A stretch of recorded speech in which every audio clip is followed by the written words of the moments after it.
here on GB News. The dry weather likely to continue for the vast majority tomorrow. There are signs of change as we head into the weekend, but another pretty warm day across the south. High pressure is dominating, sitting out to the west. Weather fronts are trying to topple around the top, and eventually we will see a bit of rain from those as we head into the weekend. But for the most part, it's going to be a dry evening, a dry night, just some patchy rain coming into northwest Scotland, and a little bit of rain and drizzle could affect Northern Ireland, perhaps the odd light shower in eastern England. But as I said, the vast majority dry, clear spells, some cloud, temperatures holding up in the teens in towns and cities, some rural spots dipping down to single figures. On to Thursday, again for the vast majority dry, and for many it'll be a bright day with sunny spells. Could start a little misty across the southwest, one or two fog patches here and there, one or two light showers just getting into eastern parts of England, but nothing for gardeners and farmers to get excited about. The odd light shower possible in Northern Ireland. Much of central southern Scotland dry, but again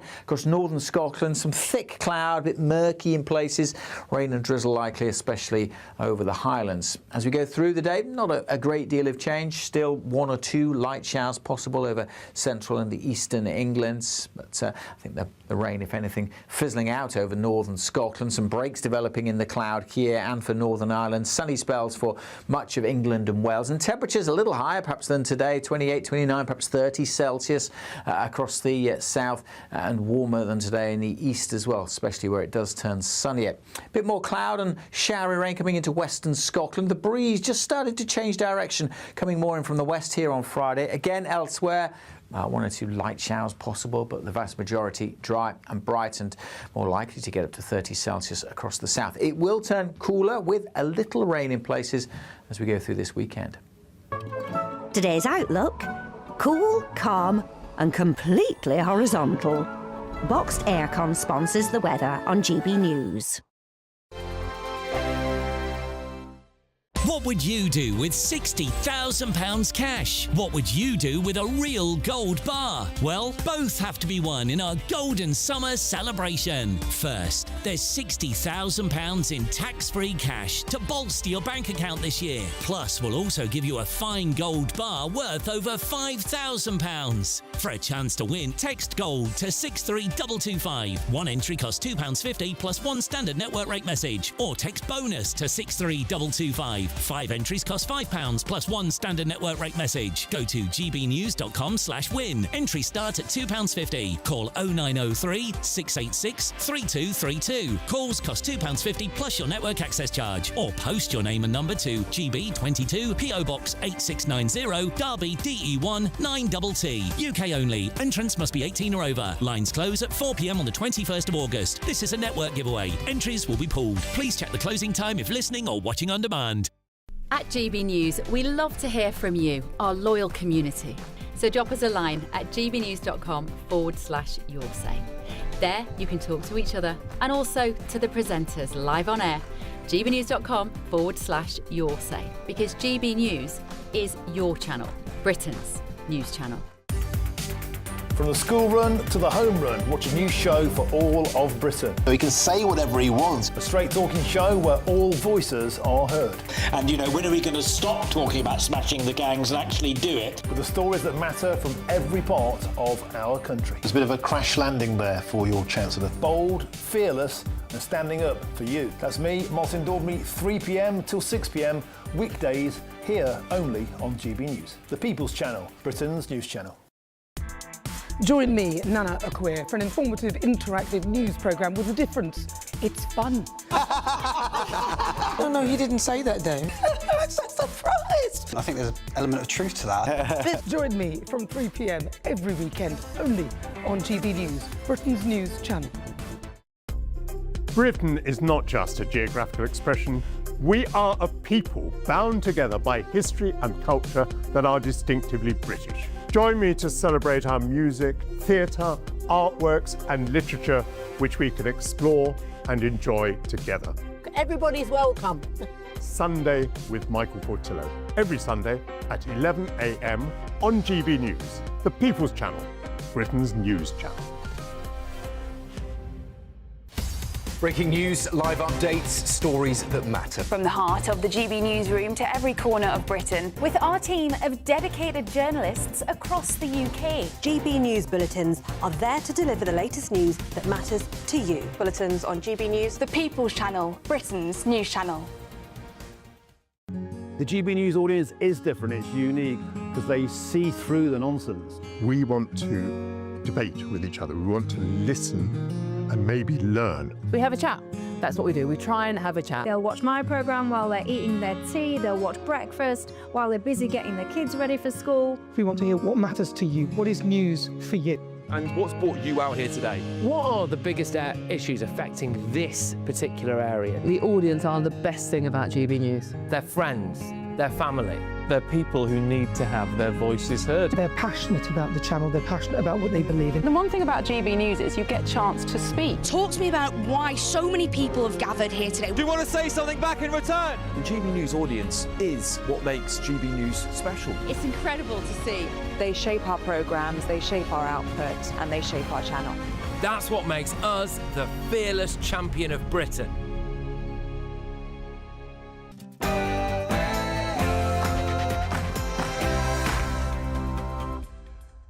It's 9 p.m. I'm Patrick Christys. Tonight.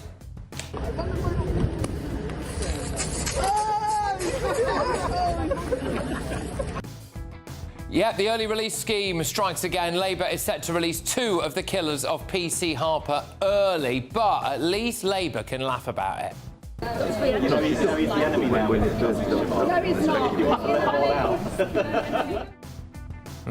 In other news. Oh, Prime Minister, you're stealing my job! Cheaper bus fares endorsed by Bus Auntie herself. It's a fantastic idea. Thank you so much, Prime Minister.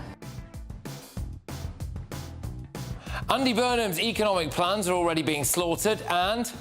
She's being pushed back by the authorities. She's trying to get on that boat there, that mega dinghy that's absolutely packed to the gunnels. An illegal migrant megaboat, it's more like a yacht, that, isn't it, crossed the channel today. Maybe this lady can look after them. If you have lost a parrot, not a parakeet, there is a parrot on the loose in Lloyd Park. I'll try and post some pictures up of it, but if you've lost an actual parrot, because it's too big to be a parakeet, it's in Lloyd Park right now. It was a parakeet.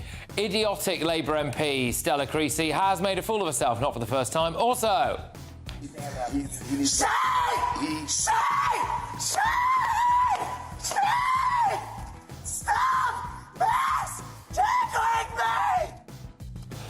Civil servants face punishment if they misgender a colleague. Plus, the NHS Trust, who released Valdo Calacane, the Nottingham triple killer, now could face criminal proceedings. On my panel tonight, we have got the Director of Popular Conservatism, Mark Littlewood, Reform Councillor Jamie McIver, and broadcaster and journalist Nina Mishkov. And have you ever seen anything quite like this?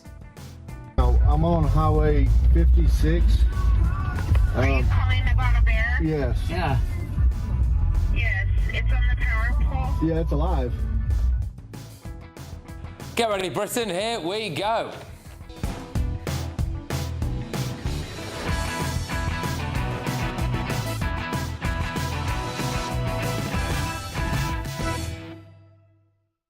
Scandal, sleaze, infighting, no economic sense. It's only day 3 and it's already unravelling for Burnham. Next.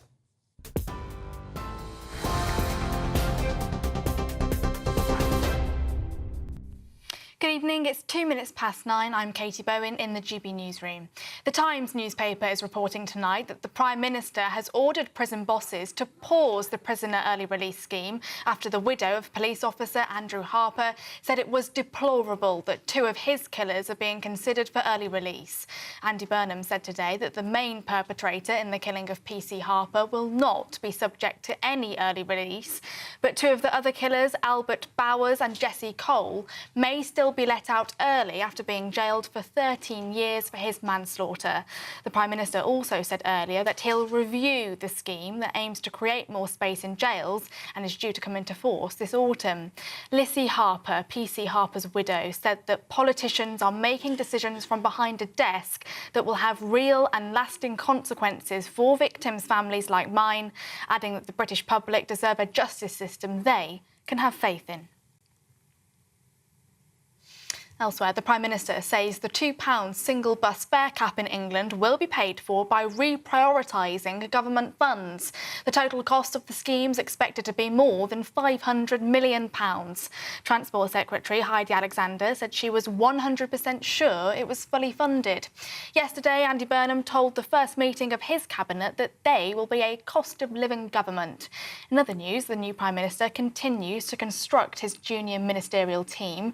Tonight, former Veterans Minister Al Khan says he's declined an offer to return to government. GB News can exclusively reveal that the first small boat migrants have arrived in the UK since Andy Burnham became Prime Minister. 3 small boats crossed to UK waters this morning. GB News understands that French rescue services had to intervene multiple times to rescue migrants from the water amidst reports of a mega dinghy carrying 80 migrants, with hundreds left behind on a beach in Boulogne. In other news, Mike Tapp says he's no longer a Home Office minister. In a statement on X, he said he's disappointed to be leaving government, but has no regrets, remaining loyal to Sir Keir Starmer until the end. And US President Donald Trump has renewed his threats to attack Iranian infrastructure, saying the US would bomb and destroy one bridge or power plant anytime Tehran targets a ship in the Strait of Hormuz. Writing on Truth Social, the president said his plan will come into effect from this point forward, whether Iran uses a missile, rocket, drone or any other device or weapon. Iran's top military command have responded, saying that President Trump's repeated threats will only lead to the expansion of war in the region and beyond.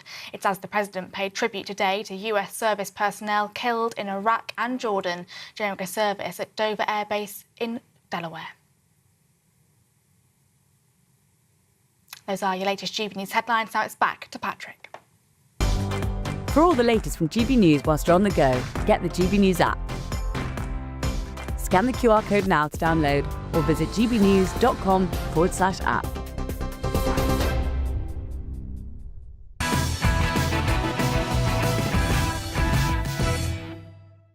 Good evening. Well, if you thought that Andy Burnham was going to end the chaos, you're wrong. Today, he's had to deal with his first scandal.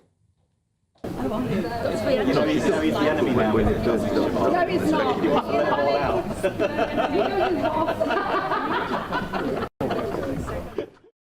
Yes, Streeting and Mahmood forced to apologise after being caught on a hot mic joking about letting prisoners out early.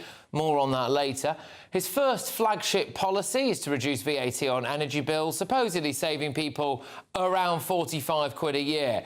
Firstly, we can only do this apparently because of Brexit, which is very bad news for our Andy. Long term, I'm going to be honest, I'm going to say it. I want to rejoin. I hope in my lifetime I see this country rejoin the European Union. I'm absolutely clear about that. Secondly, Number 10 claimed that they could afford this by using the money that was allocated towards digital ID. Then the newly sacked Darren Jones, who's obviously taking things really well, piped up and revealed that digital ID wasn't actually funded. So where is the money coming from? It's almost like they don't know what they're doing, isn't it? A couple of days ago, Burnham said the issue that kept coming up on the doorstep in Makerfield was about the income tax threshold, seriously hinting that he would raise the income tax threshold above £12,570. Then, last night, it looked like he was U-turning on that. And then, just a few hours ago, he's saying that he might do it, but he's not sure, and we'll just have to wait for the budget. Again, hasn't really got a clue, has he? But who'll be writing that budget? The Chancellor, John Healey, the man who quit over defence spending. Also today, it's emerged that both Wes Streeting and Andy Burnham have refused to commit to Healey's demands for 3% of GDP being spent on defence by 2030. So that's a bit awkward, isn't it? Does anyone really believe that Healey would have agreed to become Chancellor if Burnham hadn't promised him 3%? I don't. And this afternoon, Andy Burnham announced this in what turned out to be quite a weird social media video. For too long, people said it's not possible to reduce bus fares. Well, we showed everybody in Greater Manchester that it is possible. And today I'm taking the £2 fare cap national. Who better, though, to kind of endorse this policy than a special guest? Oh, Prime Minister, you're stealing my job. Cheaper bus fares endorsed by Bus Auntie herself. It's a fantastic idea. Thank you so much, Prime Minister.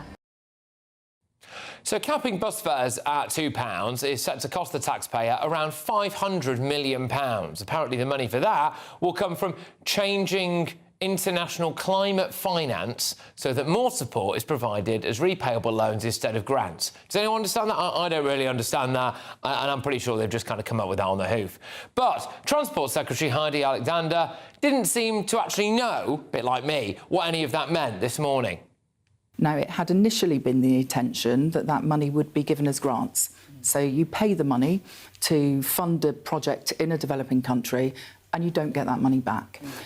We're switching that process so that it is now a loan, so that the money will then be paid back to the British government. Now, actually, so look, the detail of it needs to be worked through. I understand. As I said to you, just trying to get the details of, because this is. But Sophie, you will appreciate that I'm not going to sit in your studio and tell you how something will work when the detail hasn't yet been worked through. Really sorry. Sorry, that's absolutely ludicrous, isn't it? I'm not going to sit in your studio and tell you how something's going to work. Yeah? I'm not going to do that. What do you think my job is? Transport Secretary. Andy Burnham has already said that he wants to let illegal migrants work, and he's planning on building loads of council homes. Yeah? So those two things go hand in hand, don't they? What happened today? There, you're looking at a mother and at least a couple of toddlers there, and she's being pushed back by the authorities. She's trying to get on that boat there, that mega dinghy that's absolutely packed to the gunnels. Look at those other migrants in the water as well, wading out. These are French rescue services plucking people from the water that have got into difficulty and taking them back to the shore. There you see the mega dinghy, as I say, very packed out. Yes, the migrant mega dinghy. Burnham's big thing is devolution. So will he let local councils refuse to take illegal immigrants? Well, we don't know, because he's not told us, but I suspect that that won't fall under his big vision for devolution. We've also had full frontal idiocy today from none other than backbench Labour MP Stella Creasy. Check this out.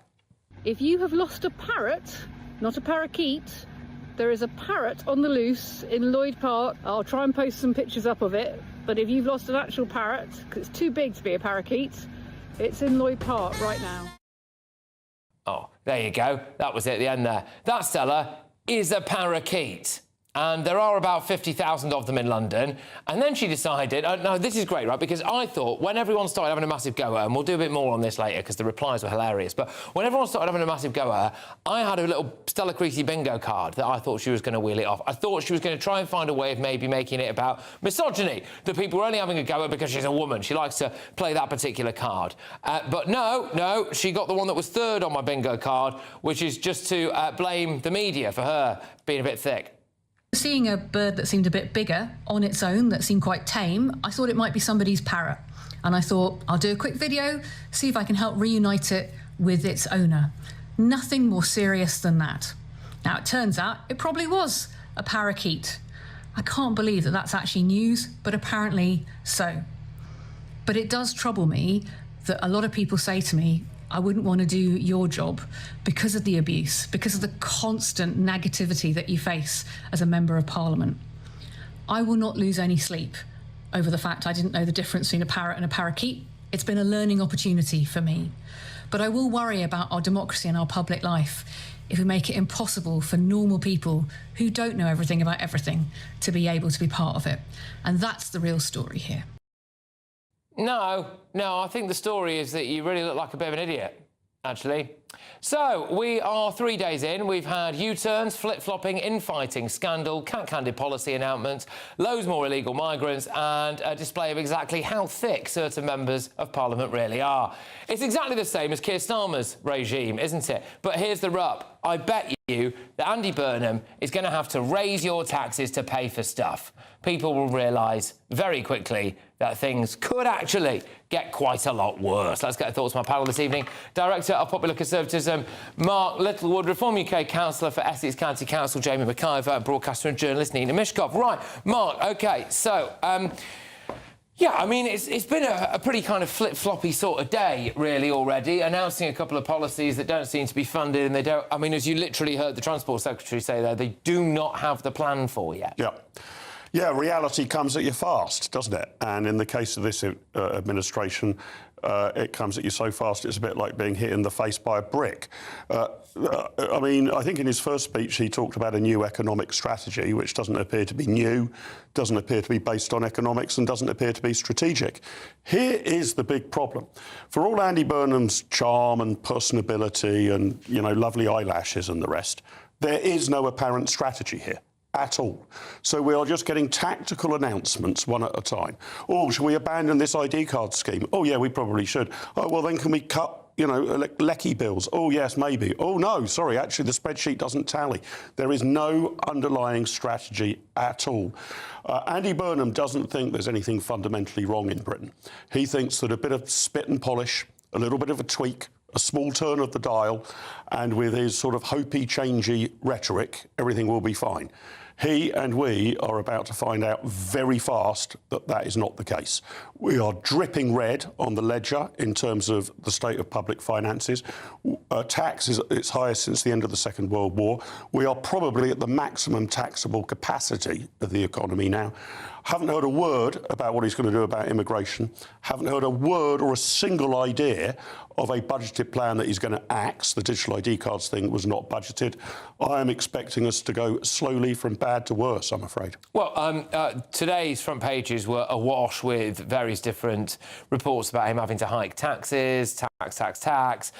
Institute of Fiscal Studies as well, saying that we're going to have to raise taxes. You cannot afford even just some of the things that you've actually bothered to tell us about yet. So I am expecting people to be taxed even more, Jamie. Well, one thing we know about Labour is they love to tax working people and they love to give that money all over the world to any country that puts their hand up to say they want a new subway, even though our own underground here is crumbling. We know that Labour Party do love to give money to people that enter the country illegally, put them up in five-star hotels. They see no issue with that, even though we have our own homeless veterans. And Burnham said on the steps of Downing Street he's going to end rough sleeping. Well, it's still very much happening, so when's that going to happen? But the truth of the matter is, and we saw it then with those cabinet ministers, by the way, the Home Secretary and the Defence Secretary, two significant offices of state, and they are laughing about prisoners being released early. What we have seen from this Labour government, the previous government, and clearly now under Burnham's premiership, is these Labour MPs, they have no respect for the severity of the office that they uphold, whether that's the members of Parliament who behave ridiculously, or whether that be the ministers and the cabinet ministers. And why on earth would you put John Healey as Chancellor of the Exchequer? This is the man that couldn't even defend British sovereign territory when we had Cyprus was targeted, and this is also the Defence Secretary who was quite prepared to give away the Chagos Islands and pay for it. This is not a man with any money. Well, quite, and actually, as well, just before I came on air, I know Katie Bowen broke it on the bulletins as well, that Al Cards, who quit alongside John Healey over the defence spending issue, has said this evening, he's revealed that he turned down a return to the Cabinet top jobs because he could not get assurances on the 3% defence spending. So it looks as though John Healey was Defence Secretary, had a bit of a shocker to say the least, and then quit over defence spending, and has now accepted the Chancellor job without any guarantees on defence spending. The whole thing is just a complete circus, Nina. Listen to yourselves. I mean, honestly, I'm just open-mouthed.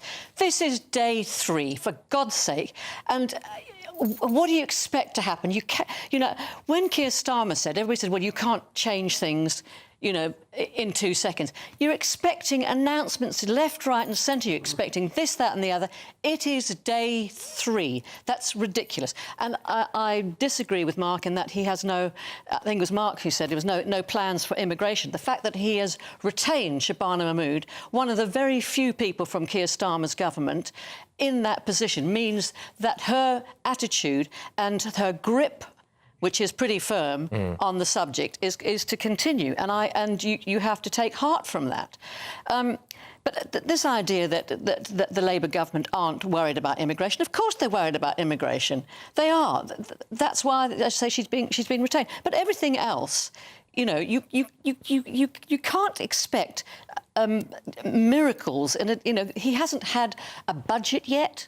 We haven't had anything concrete. But you know, talking about, I mean, as you know, look, I'm not a card-carrying, you know, Manchester. I don't care for the Manchester system. I don't care. I mean, the eyelashes are the best thing about him. I mean, eyelashes. Why is everyone bang on about Andy Burnham's eyelashes? Oh, well, they're like a giraffe's. Oh. You know, they're really cute. No, that's true. If you look at a giraffe and you look at Andy Burnham, put my mind to rest. Yeah. No, the point about Andy Burnham is that I didn't like the way the Labour Party turned on Keir Starmer. Yeah. I don't vote Labour, but we're stuck with him now for probably the next 3 years, and we have to hope that he... Fine. I do think of some of it. Of the few things that he's basically said he's going to do, the VAT thing on your bills, it turned out that was not funded in the way they thought it was. He was giving very strong indications about raising the income tax threshold of £12,750, and now it's, oh, no, we can't do it, or maybe we will. We don't know. So this is the thing. It's not that we were expecting a full manifesto. I mean, that would have been nice, to be fair. But it's the fact that only the things that he has announced so far... I mean, even, for example, the bus thing that he's done today, £2 off bus fare, you know, that was actually a Tory policy under Boris Johnson. It was. And he tried to take credit for it in Greater Manchester, but it turned out that he waited for them to basically... he knew they were going to announce it on a specific date, and he got in there earlier in Greater Manchester and did it. Yeah, so I think Nina was rather tilting at straw men there. I was not expecting a plethora of policy announcements. I want to know the direction of travel. Instead, we're getting a plethora of itsy-bitsy policy announcements about bus fares at £2, 45 quid off the average electricity bill. Oops, doesn't look like we can afford that because the ID card scheme wasn't actually part of the overarching budget. What he's failed to map out, you mentioned the income tax threshold, Patrick, he's also sort of toyed with the idea that we might bring back the higher 50p rate on top earners. Oh, he says, I don't know, I haven't got my feet under the desk yet. Well, I'm not expecting, sort of 48, 72 hours in, a raft of 100 policy announcements. In fact, I'd settle for 0. What I'm expecting, however, is the Prime Minister to give a very clear direction of travel. Does he think, for example, that overall the tax burden is too low? Does he think that wealthy people in the country are not paying enough? Or does he think the tax burden is too high? Does he have any general ideas about where we might be able to cut government expenditure? None of this has been spelled out at all. All right, Shabana Mahmood's been retained as Home Secretary, but no approach to immigration has been explained. Well, this is what I think is a clear point here with both the Tory party and the Labour Party. No one actually knows what they believe in. At least you know the Reform government immediately, the Prime Minister is going to say, excuse me, every apparatus of state stop the boats, make people's cost of living better, defend the realm and open police stations. Andy Burnham has stated very categorically that he wants to go back and undo the damage that Margaret Thatcher did. It's 45 years ago. OK, all right. Well, there we are. OK, time for the Great British Giveaway, and it's your chance to win a load of tax-free cash. So there you are.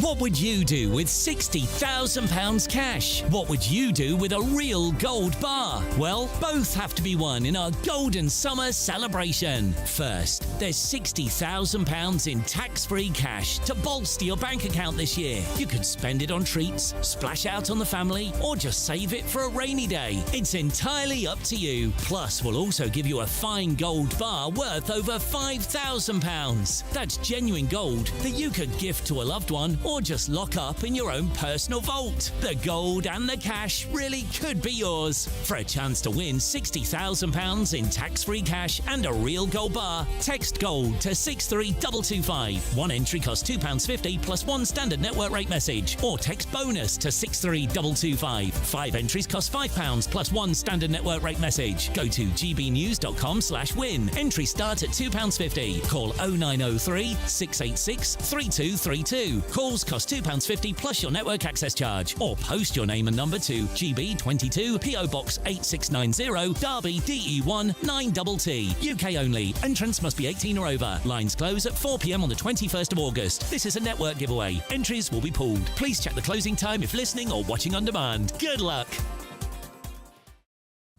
OK, loads more coming your way, including this.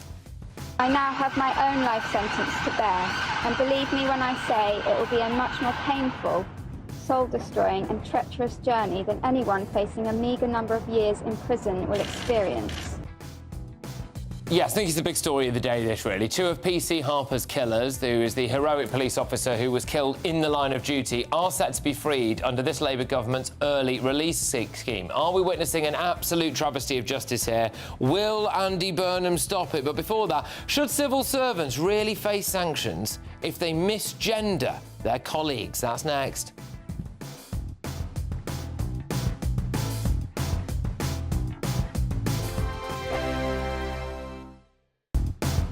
Do you trust what you're being told? Good, because neither do I. Those are just facts. I'm Alex Armstrong, and on my show, we'll expose the spin. Well, I want to answer that, because you didn't let me last time, because you always speak over me. The broken promises. To deny that is denying the truth. And the hypocrisy. Needs to stop. You think we can allow? Politics, policy, parliament. Nothing is off limits. No sugarcoating, no fear of offence, just the truth laid bare. Tune in every Saturday and Sunday at 9 p.m. for Alex Armstrong Tonight, only on GB News, Britain's news channel. At GB News, we love to hear from you, our loyal community. So drop us a line at gbnews.com/yoursay. There you can talk to each other and also to the presenters live on air. gbnews.com/yoursay, because GB News is your channel, Britain's news channel. Here at GB News, we made a promise to tell your stories. And on the 6th of August, we're marking 5 years of doing exactly that. Celebrate with us by having your say. Join in the debates live on TV and radio. And meeting your favourite presenters across the country, from Leeds to Aberdeen, from Belfast to Barry Island. Plus, join me in Essex for our biggest live show of the year. Scan the QR code or visit gbnews.com/celebrate. Terms and conditions apply. From the school run to the home run, watch a new show for all of Britain. He can say whatever he wants. A straight-talking show where all voices are heard. And, you know, when are we going to stop talking about smashing the gangs and actually do it? With the stories that matter from every part of our country. There's a bit of a crash landing there for your Chancellor. Bold, fearless and standing up for you. That's me, Martin Daubney, 3 p.m. till 6 p.m, weekdays, here only on GB News. The People's Channel, Britain's news channel. Breaking news, live updates, stories that matter. From the heart of the GB newsroom to every corner of Britain, with our team of dedicated journalists across the UK. GB News bulletins are there to deliver the latest news that matters to you. Bulletins on GB News, the People's Channel, Britain's news channel. Some people enjoy lazy Sunday mornings, but not me. What's the truth of the matter? So that's a very live question. Would you support him if he waters down these plans? Before the spin sets in, I'll be getting to the truth. This is personal. No soft questions, no easy answers. It's one thing if the state has rules in this country. It's another thing whether the police and others actually police them. Setting the agenda and holding those in power to account. You can't really blame her if the system is set up this way. You will not want to miss it, trust me. The Camilla Tominey Show, Sundays from 9:30, only on GB News.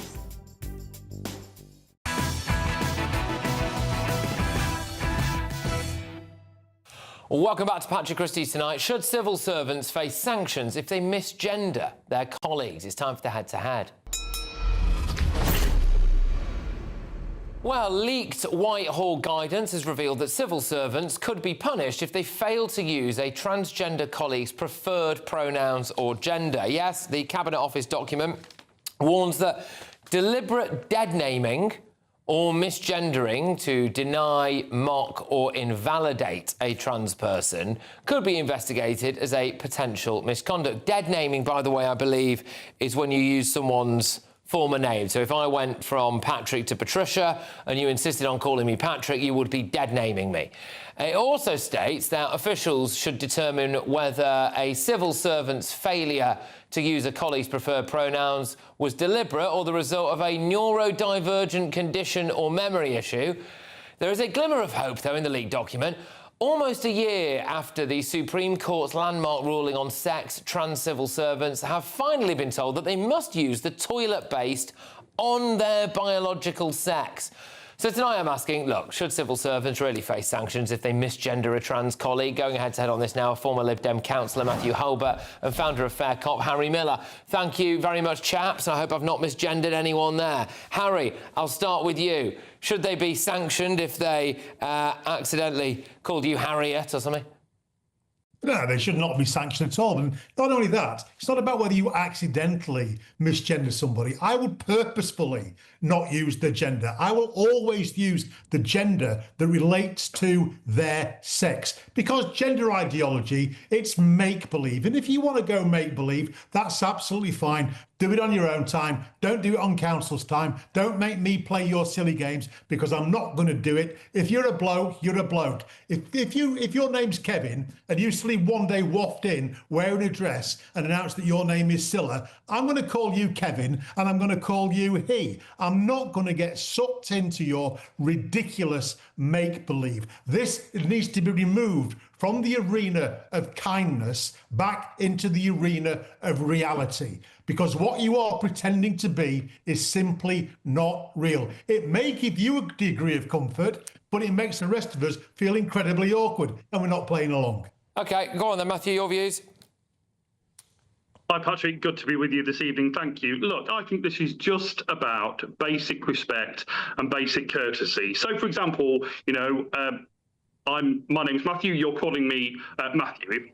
As my late mum would have said, I'm a Matthew, not a Matt. She always reminded me of that. If you'd start calling me Matt and I said to you, hang on, Patrick, you know, do you mind? My name's Matthew. If you persisted on calling me Matt, you'd be being pretty disrespectful in that case, wouldn't you? This is the exact same thing.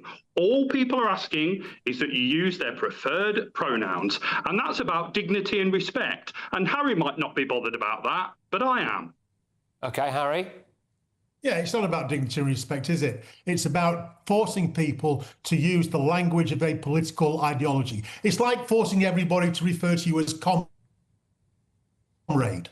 It's not neutral. It is loaded, absolutely loaded with a political ideology, and I'm not playing it. As I've said before, this is nothing to do with kindness. This is about reality. I am not going to compromise what I know to be the truth in order to accommodate your fantasy, your mental illness, your fetish, or what have you. Not doing it. One of the things that stands out to me here, Matthew, is that it says that if someone does consistently either dead name or use the unpreferred pronouns of one of their colleagues, they will have a look and see if that person doing it has some kind of neurodivergent condition or memory issue.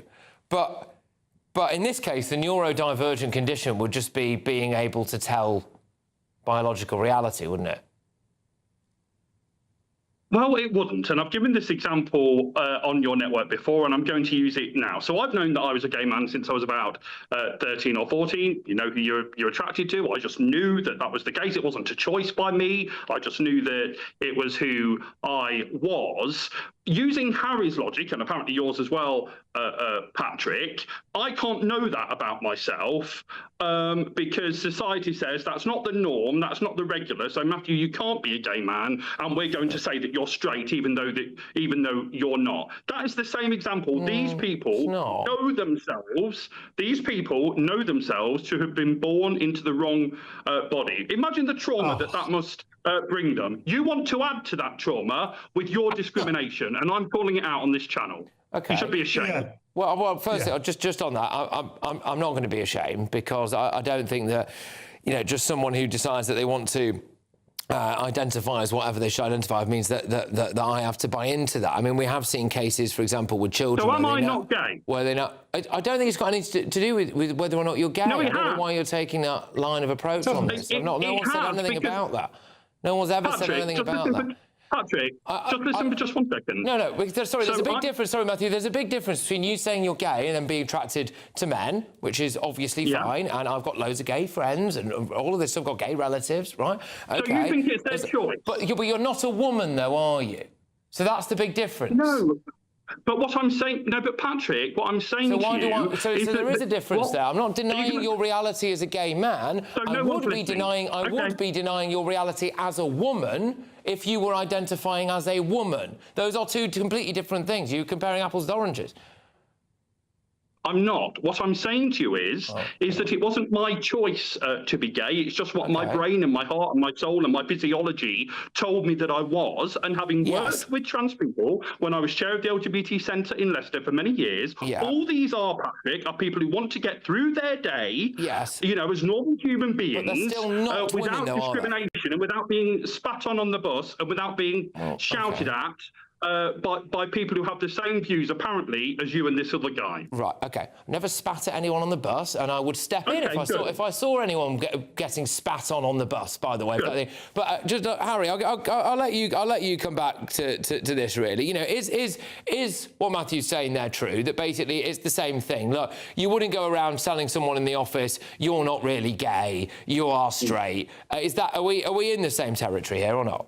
No, not at all. It's absolutely obvious. If you have Matthew as a biological man is attracted to other biological men, then he is a gay man. No problem with that whatsoever. It's not the same thing. But this lie that you can be born in the wrong body, it's about as daft as saying I was born with the wrong ears or the wrong feet. It can't happen. What was born in the wrong body? You are. Or maybe born without a soul, Harry. Pardon? Or maybe born without a soul. Oh, right, yeah, that's it. I was born without a soul, my dark, empty heart. That's why I'm such a transphobe, is because I was born without a soul. You just de-souled me. That's terrible. Well, yeah, I must say, I've never had anyone de-sold on my show before, but there's a first time for anything.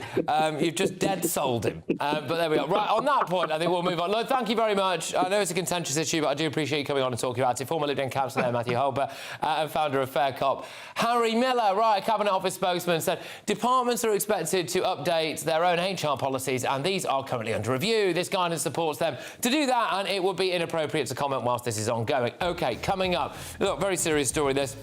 The NHS trust that discharged the Nottingham triple killer Valdo Calacane is now facing a corporate manslaughter investigation. Will this pave the way for more of these going forward? I'll tell you why I think this is important next. Be nice to escape the grey. Clear skies, here we come. As clear as our travel insurance. All Clear Travel Insurance sponsors GB News Travel Destinations Forecast. Hello. Still very hot over Spain and Italy at the moment, but the heat will be easing as we head into the weekend. Generally sunny around the Med, but there are some showers feeding into northern parts of Turkey. The odd shower possible in northern Greece as well. But generally dry and sunny and still very hot for Italy and most of Spain, particularly so in the south. Same goes for Morocco. We will see those temperatures just coming down a little bit as we head into the weekend, with an increasing chance for Italy and Croatia of the odd shower. All Clear Travel Insurance sponsors GB News Travel Destinations Forecast. Good evening. Yes, it is time for your latest weather update from the Met Office here on GB News. The dry weather likely to continue for the vast majority tomorrow. There are signs of change as we head into the weekend, but another pretty warm day across the south. High pressure is dominating, sitting out to the west. Weather fronts are trying to topple around the top, and eventually we will see a bit of rain from those as we head into the weekend. But for the most part, it's going to be a dry evening, a dry night, just some patchy rain coming into northwest Scotland, and a little bit of rain and drizzle could affect Northern Ireland, perhaps the odd light shower in eastern England. But as I said, the vast majority dry.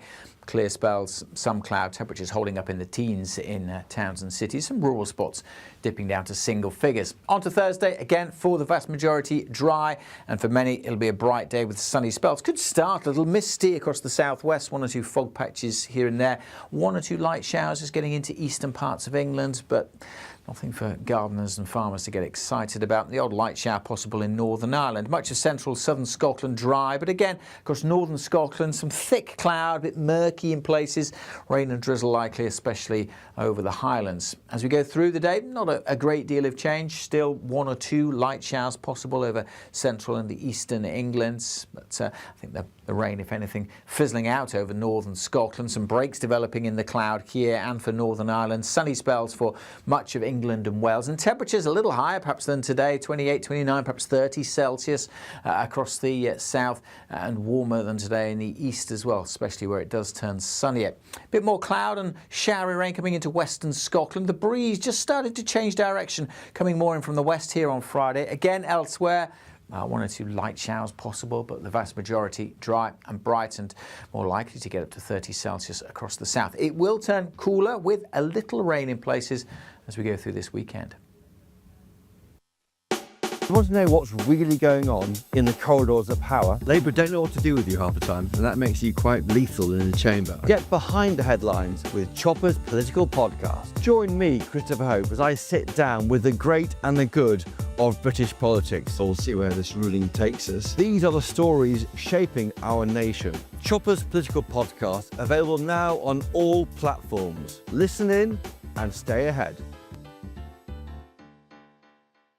I've been in Westminster for a long time, but I know that though power may be here, its effect on people's lives is across the whole of the country.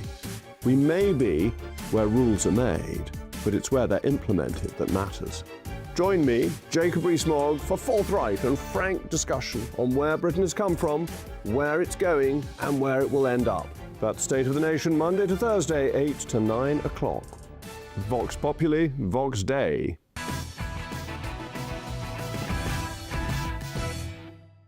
Welcome back to Patrick Christys tonight on GB News. An NHS trust is under investigation for corporate manslaughter after discharging Valdo Calacane, the paranoid schizophrenic responsible for the Nottingham attacks.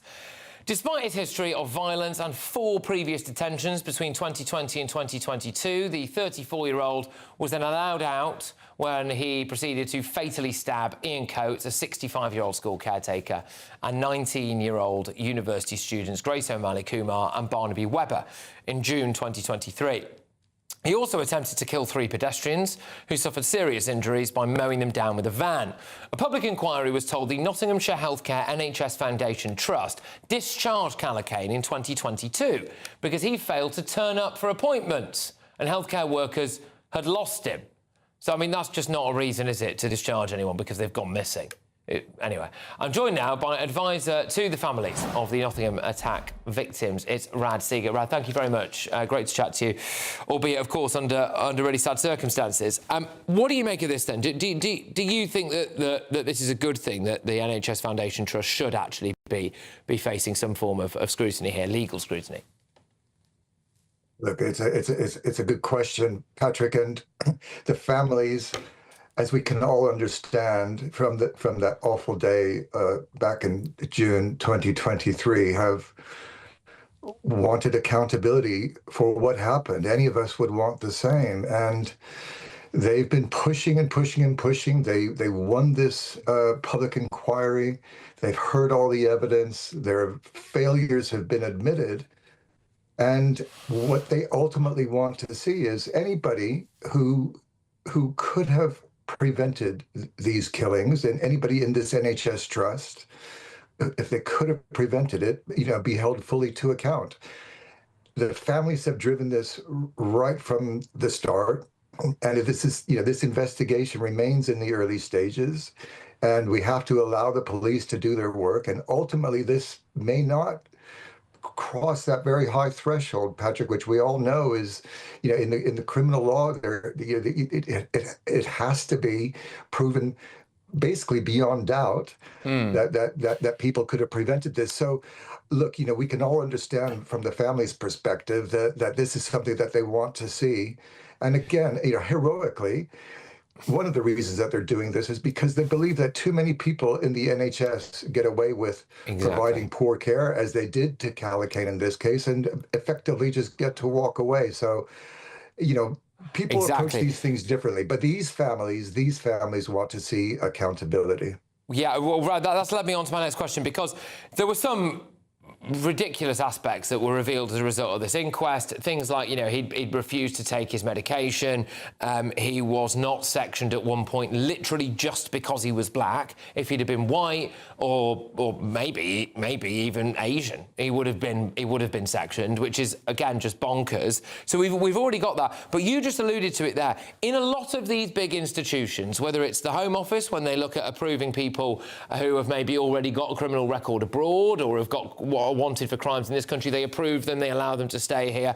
No individual seems to ever face accountability for that when it goes wrong. The NHS is an absolute prime example of this. When things go badly wrong, which sadly they do all the time, the people who make those decisions kind of know that they can get away with it because they are part of this umbrella organisation. And I think what this could do is this could end that, couldn't it?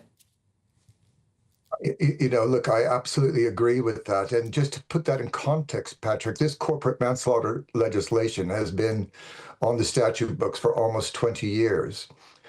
There has never once been a successful corporate manslaughter prosecution. And that tells your audience everything that they need to know about how difficult this is.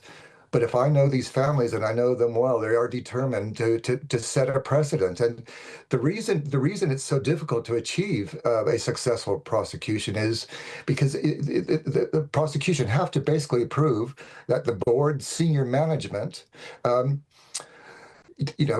were gross failures at that level.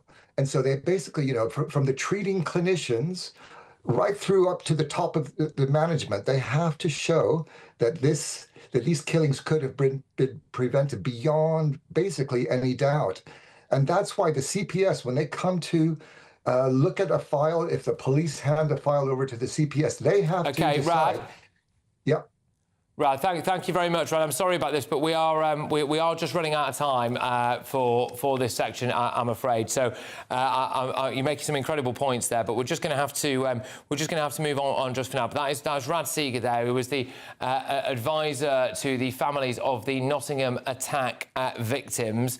And look, hopefully they get the kind of justice that they want. And again, from my perspective, I do hope that this then sets a precedent where there is a bit more personal accountability within some of these massive organisations, whether it's the NHS, whether it's the Home Office or indeed anything else. A spokesman for Nottinghamshire Healthcare NHS Foundation Trust said Northumbria Police, acting on behalf of Nottinghamshire Police, have begun an investigation into matters relating to the care and treatment of Valdo Callacane. We know how important the independent inquiry and police investigation are for the affected families, their survivors and our local communities. We will, of course, be cooperating fully with Northumbria Police. We have with the statutory inquiry into these matters, which is being chaired by Her Honour Deborah Taylor, and with her final submissions from all parties involved later this year. OK, all right. Look, we're going to plough ahead here. Coming up... I now have my own life sentence to bear, and believe me when I say it will be a much more painful, soul-destroying and treacherous journey than anyone facing a meagre number of years in prison will experience. Yes, two of PC Harper's killers, the heroic police officer who was killed in the line of duty, are set to be freed under this Labour government's early release scheme. Are we witnessing here an absolute travesty of justice? And will Burnham do anything about it? But before that... Americans think British people are so sweet, which is crazy because British people are truly the most evil people in history. We colonised the world. Just the artefacts in the museums. I'm like, why is that not in Africa? Well, lots to go out there. British actress and comedian Jamila Jamil thinks that Brits are the most evil people in history, which is funny because Britain has given her quite a lot of tremendous opportunities. That's next. Nana Queer, weekends from 3 p.m. This is really exciting. We've got 1 million people living with dementia in this country, and about 65%, 70% of them have Alzheimer's disease. This is a condition where a protein called amyloid beta builds up in plaques within the brain and interferes with the connection of nerve cells. It's a cruel disease, as I know you're aware. It robs families of the relative that they once loved, the personality that they knew, and it's the leading cause of death in this country. So numbers are only increasing as the aging population grows. But here we have in phase 3 clinical trials, which is the last stage of trials before a regulatory body approves it for use, which appears to clear some of these plaques within a few weeks. Now that's really exciting. GB News, the People's Channel. Britain's newsroom, weekday mornings from 9:30. What does this kind of day mean to you, kind of coming and doing this every year? Well, I feel that I'm doing this for my wife, because she used to sell poppies properly, really, and I used to help her for 20-odd years. And I feel like I'm doing it for her, really. But it is nice to think that everybody appreciate what we did for being in the forces. But tell me about your service, because you got sent out to the Far East, didn't you? Yes. I just got engaged because I didn't think I was going to get called up, but then I did. In your jacket here, you've got one medal for national service and one for that Hong Kong medal for that. To be honest, I was 18 years old, and I was very excited about going. It was an adventure to me. The People's Channel. Britain's newsroom, weekday mornings from 9:30. Weight loss jabs could help children as young as 6 who are living with obesity. When did we start saying living with obesity? Can we not say obese children? Is that not politically correct? Well, delighted to be joined now by Sarah LeBrock, Director of All About Obesity. Sarah, I think a lot of people will feel slightly uneasy about children getting on these jabs, simply because we sort of expect, I don't know, diets to be managed by parents. Yeah, I can totally understand why people would think that. But the point we're not talking about just overweight children here. We're talking about children living with obesity. And interestingly, you say, why do we say living with obesity? It's because they're living with a chronic condition.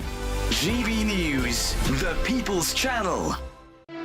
Here at GB News, we made a promise to tell your stories. And on the 6th of August, we're marking 5 years of doing exactly that. Celebrate with us by having your say.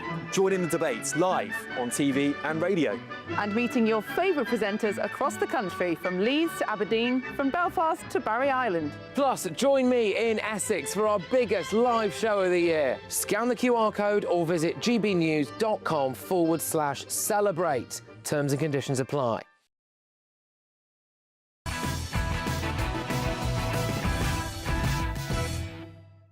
Welcome back to GB News. Now, British actress and comedian Jameela Jamil has sparked controversy after claiming that British people are truly the most evil people in history. She made the comments on the Yestergays podcast, discussing her first professional acting role, in which she played a British Pakistani philanthropist. Let's have a little listen to this. Americans think British people are so sweet, which is crazy because British people are truly the most evil people in history. We colonised the world. Just the artifacts in the museums. I'm like, why is that not in Africa? But many on social media have branded the actress ungrateful. Her CV is packed full of opportunities that she did get in Britain. She got a break presenting on Channel 4. She later became the first woman to present BBC Radio 1's official chart show, Solo, etc. So, I don't know, kind of basically branding an entire nation evil. It just seems a little bit weird, really. I am joined now by political commentator Ada Akpala. Thank you very, very much for joining us. What do you make of what Jameela Jamil has said there? I mean, even later down, she was talking about Britain owing India £43 trillion. And it's just like, it's made-up numbers, isn't it, for made-up grievances at this point. It's absolutely absurd. And I feel that these cultural elites, these people, they're trying to stay relevant. They're trying to keep woke alive, right? They keep saying woke is dead. But it's kept on its last legs by people who don't want to admit that this country that they keep attacking, as you read off, has given them pretty much everything. So it's a little bit of a mismatch there, I think. Because do you think that, you know, this is fundamentally very unfair about British history? To say that we are evil, because she was making the point. I mean, look, I suppose it was a light-hearted remark, but actually, I think there was what she was saying. She meant it. So, you know, she was making the point about how we colonised the world and all of this stuff. What do you think about that? No, I definitely don't think this is a light-hearted remark. I think when it comes from these progressive activist types, they mean what they say. And in relation to whether it's fair or not, I think the bigger question is, why is it so selective? British people are the most evil in the world. I think Nazi Germany and Stalin's, you know, Soviet Union and so on would like a word. So there's this kind of push to constantly pick on Britain. Why? Because we have things like free speech here that allows her to say the nonsense she keeps on saying, and people like her.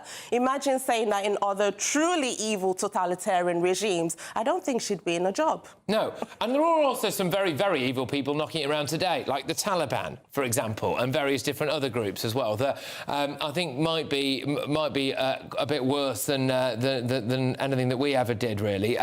But yeah, I mean, I suppose it's just talking Britain down on the world stage, isn't it, as well, which is not great. Exactly, and like I mentioned, the mismatch, you know, it's very fashionable, it's actually a privileged position to think that Britain is so evil. I think if those who are voting with their feet crossing the channels, I think if they had that idea, would be able to have a handle on this mass immigration stuff. So can you see, it's always from a place of privilege, again, a place that has given her so much. And I actually watched A Good Place, which is the show that she acted on, and I really liked the show. It had three elements that I love: drama, humour, a little bit of philosophy. But her character I actually found very insufferable. And later in this interview as well, she said she did it on purpose because she wanted to make her character seem like a bitch, because she didn't want Americans to have the wrong idea about Brits. But it's very interesting that the insufferability that came across on screen, it's almost the same in real life with the things that she comes out with. So, Ada, thank you very, very much. Pleasure. Thank you so much, Ada Akpala there. We asked Jamila Jamil for comment. She's yet to respond. Loads more coming up. We are, of course, going to be talking about the two people potentially being released following the murder of P.C. Harper. All that and more. Expect warm spells with the odd rude interruption. Box Boilers sponsors the weather on GB News.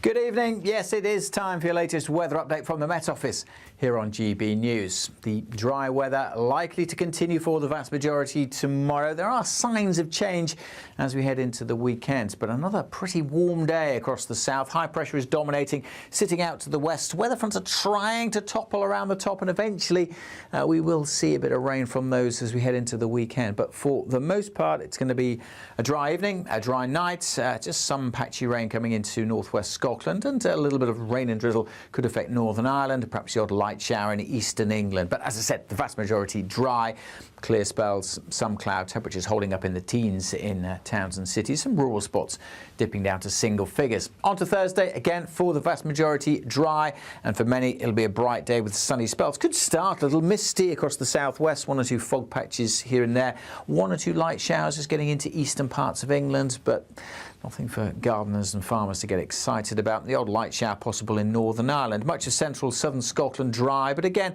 across northern Scotland, some thick cloud, a bit murky in places.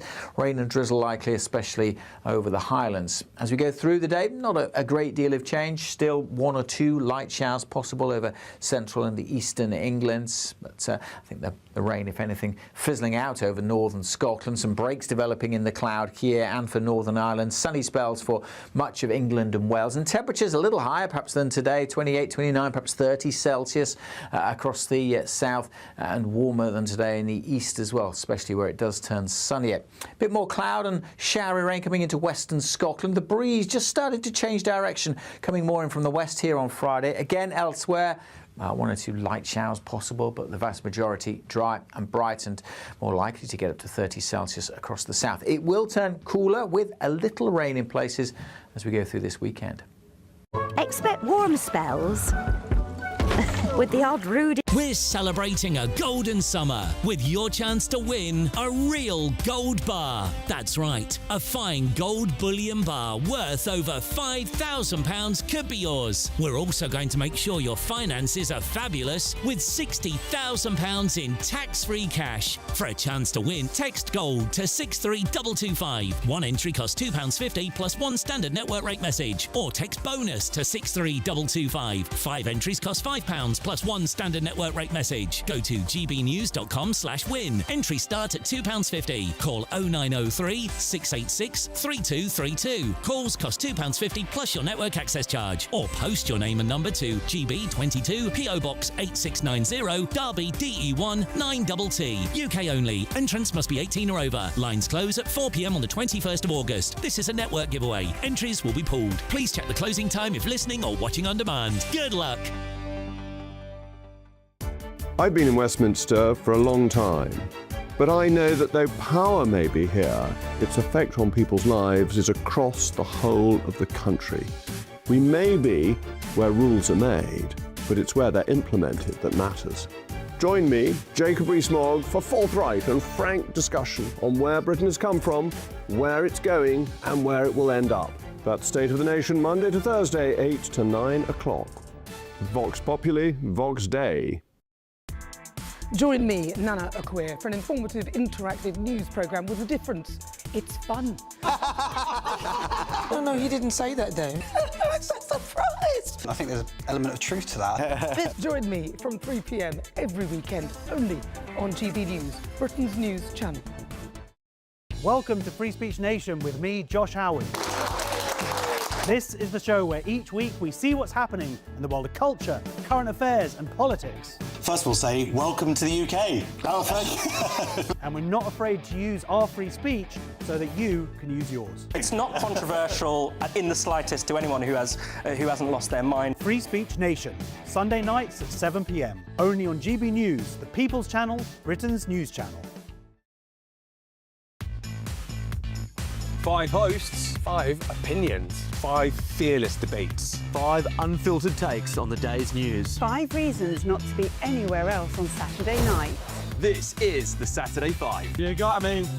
You got me good there. Britain's biggest Saturday night TV show. It's not a bad brand. Yeah. Uncensored. Very, very racist tonight. On the unpredictable. What does she say? Can you translate it for us? And always entertaining. And how can a country go from being led by William Wallace Saturday nights from 6 p.m. only on GB News, the People's Channel. Britain's news channel. You're going to want to stay tuned, trust me.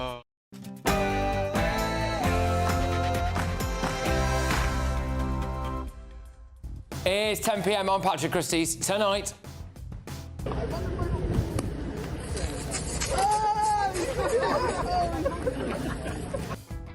Yes, well, Labour is set to release 2 of the killers of PC Harper early, but at least they can laugh about it, can't they, these Labour politicians?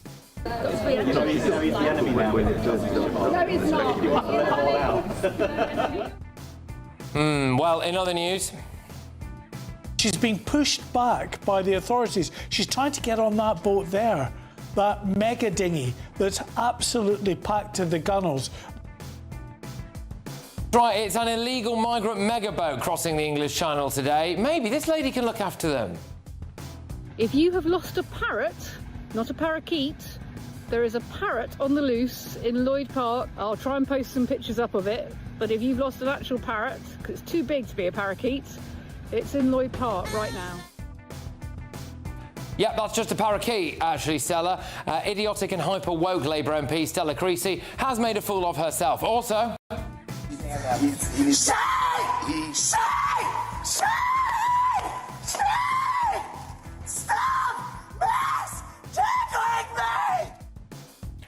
there you go, and that is, of course, the story relating to civil servants potentially facing punishment for misgendering their colleagues. All of tomorrow's newspaper front pages tonight, and the breaking news on the front of tomorrow's Daily Mirror. Moral millionaires tell the PM, make us pay more tax. Lineker & Co. push for a 2% tax on wealth. Can I just say, you can already voluntarily pay more tax. There is absolutely nothing stopping them. They should not need to be made to do it. They can do it. This is just horrible moral grandstanding, and it's just absolutely disgraceful. Anyway, on our panel tonight, we have got Director of Public Conservatives Mark Littlewood, Reform Councillor Jamie McIver, and broadcaster and journalist Nina Mishkov. And have you ever seen anything quite like this? No, I'm on Highway 56. Are you calling about a bear? Yes. Yeah. Yes, it's on the power pole. Yeah, it's alive. Get ready, Britain. Here we go.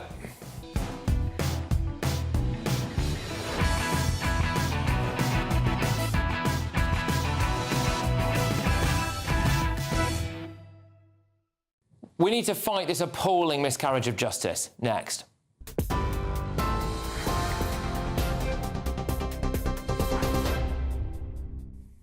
Good evening, it's 2 minutes past 10. I'm Katie Bowen in the GB newsroom. The Times newspaper is reporting tonight that the Prime Minister has ordered prison bosses to pause the prisoner early release scheme after the widow of police officer Andrew Harper said it was deplorable that 2 of his killers are being considered for early release. Andy Burnham said today that the main perpetrator in the killing of PC Harper will not be subject to any early release, but 2 of the other killers, Albert Bowers and Jesse Cole, may still be let out early after being jailed for 13 years for his manslaughter. The Prime Minister also said earlier that he'll review the scheme that aims to create more space in jails and is due to come into force this autumn. Lizzie Harper, PC Harper's widow, said that politicians are making decisions from behind a desk that will have real and lasting consequences for victims' families like mine, adding that the British public deserve a justice system they can have faith in. Kemi Badenoch is expected to call on Andy Burnham to rule out tax rises to pay for his, quote, spending spree. In a speech tomorrow, the Conservative Party leader will set out her response to the Prime Minister's new cost of living measures, including the £2 bus fare cap and cutting VAT off energy bills. She's also expected to say that the country's economic problems go way beyond bus fares and VAT on bills. Elsewhere, the new Prime Minister continues to construct his junior ministerial team. Tonight, former Veterans Minister Al Carnes says he's declined an offer to return to government. GB News can exclusively reveal that the first small boat migrants have arrived in the UK since Andy Burnham became Prime Minister. 3 small boats crossed to UK waters this morning. GB News understands that French rescue services had to intervene multiple times to rescue migrants from the water amidst reports of a mega dinghy carrying 80 migrants, with hundreds left behind on a beach in Boulogne. In other news, Mike Tapp says he is no longer a Home Office Minister. In a statement on X, he said he's disappointed to be leaving government, but has no regrets remaining loyal to Sir Keir Starmer until the end. And US President Donald Trump has renewed his threats to attack Iranian infrastructure, saying the US would bomb and destroy one bridge or power plant anytime Tehran targets a ship in the Strait of Hormuz. Iran's top military command have responded, saying that President Trump's repeated threats will only lead to the expansion of war in the region and beyond. It says the president paid tribute today to US service personnel killed in Iraq and Jordan during a service at Dover Air Force Base. Also tonight, the United States and Saudi Arabia have reached a new nuclear agreement. Those are the latest GB News headlines. Now it's back to Patrick. You can now watch GB News live across the United States of America and the world on Truth Plus. Scan the QR code to find out more, or visit gbnews.com/truth.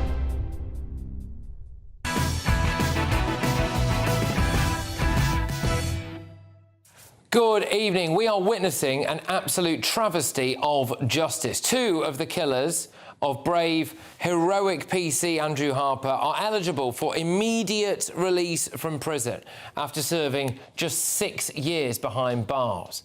On the night of the 15th of August 2019, 3 teenagers drove to a property in Bradfield, Southend, Berkshire, to steal a £10,000 Honda quad bike. They used a stolen crane strap attached to the back of their Seat Toledo car to tow the bike away. Now, the owner of the quad bike spotted them and dialed 999, as you would do. So, PC Andrew Harper and his crewmate, PC Andrew Shaw, were responding to an unrelated call nearby, but they chose to intercept the thieves and travel down a narrow country lane. PC Harper then got out of his police vehicle to apprehend one of the suspects. As he did, his ankles became caught in the loops of the trailing tow rope. The driver, Henry Long, then drove off at high speed to escape arrest, dragging PC Harper for more than a mile down the road at an average speed of 43 miles per hour. The killers fled to a local council-run gypsy and traveller site, the Four Houses Corner site in Ufton in Berkshire, where they tried to hide the vehicle and destroy all the evidence before eventually being located by police helicopters using thermal imaging. Now, unfortunately, of course, by this time, PC Harper had suffered catastrophic, fatal injuries. He'd only been married for a few weeks to his childhood sweetheart, Lissy, and they were planning to go on honeymoon to the Maldives in the coming weeks. During the trial, none of the killers showed any remorse. In fact, the opposite. They smirked, they cracked jokes in court, they immediately tried to appeal the sentence. The sentence they got was absolutely ridiculous. Both Bowers and Cole only got 13 years. And here is Lissy Harper's reaction to that outside court at the time. Immensely disappointed with the verdict given today.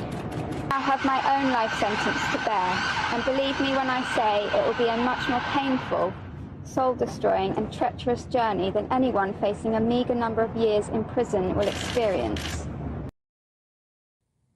Well, to add insult to injury, the traveller site where the lads tried to hide out, can you guess what happened? Oh, it got a £4.2 million taxpayer-funded revamp shortly after those thugs went to prison. PC Harper's mother said at the time that this was like stamping all over Andrew's memory. And she's right, isn't it? Absolutely ludicrous. And now we find out that thanks to Labour's early release scheme, these monsters are about to be released after just 6 years in jail. 6 years. Why? Well, your guess is as good as mine. I mean, they will be about 25 years old when they get out.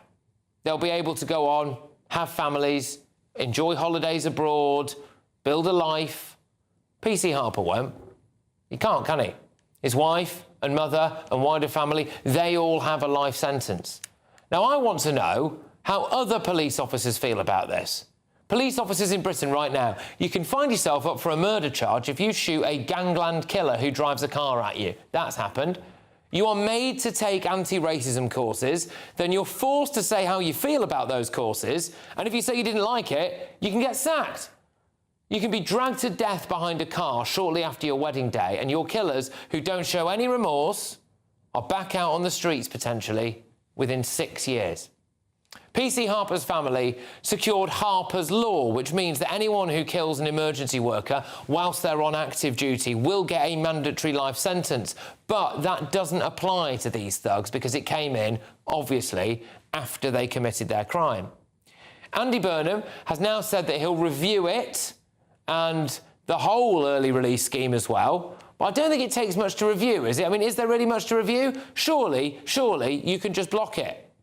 Broader issue. I feel for the family it's an appalling crime that was committed. The main perpetrator will not be subject to any early release. Of course, others involved have potentially been identified, but I've spoken to the new Justice Secretary. We will review the policy together and make further statements in due course. Quite wishy-washy, that. I mean, the headline says this: Andy Burnham pauses prisoner early release scheme, but the detail of it is not quite as clear as that. It's not actually immediately obvious if he has categorically paused it, and you know he's thinking it through. Really, by the sounds of it, what is there to think through? Just scrap it. And it's a terrible look that yesterday both Wes Streeting and Shabana Mahmood were filmed laughing about letting criminals out early. No, he's the enemy now. No, he's not.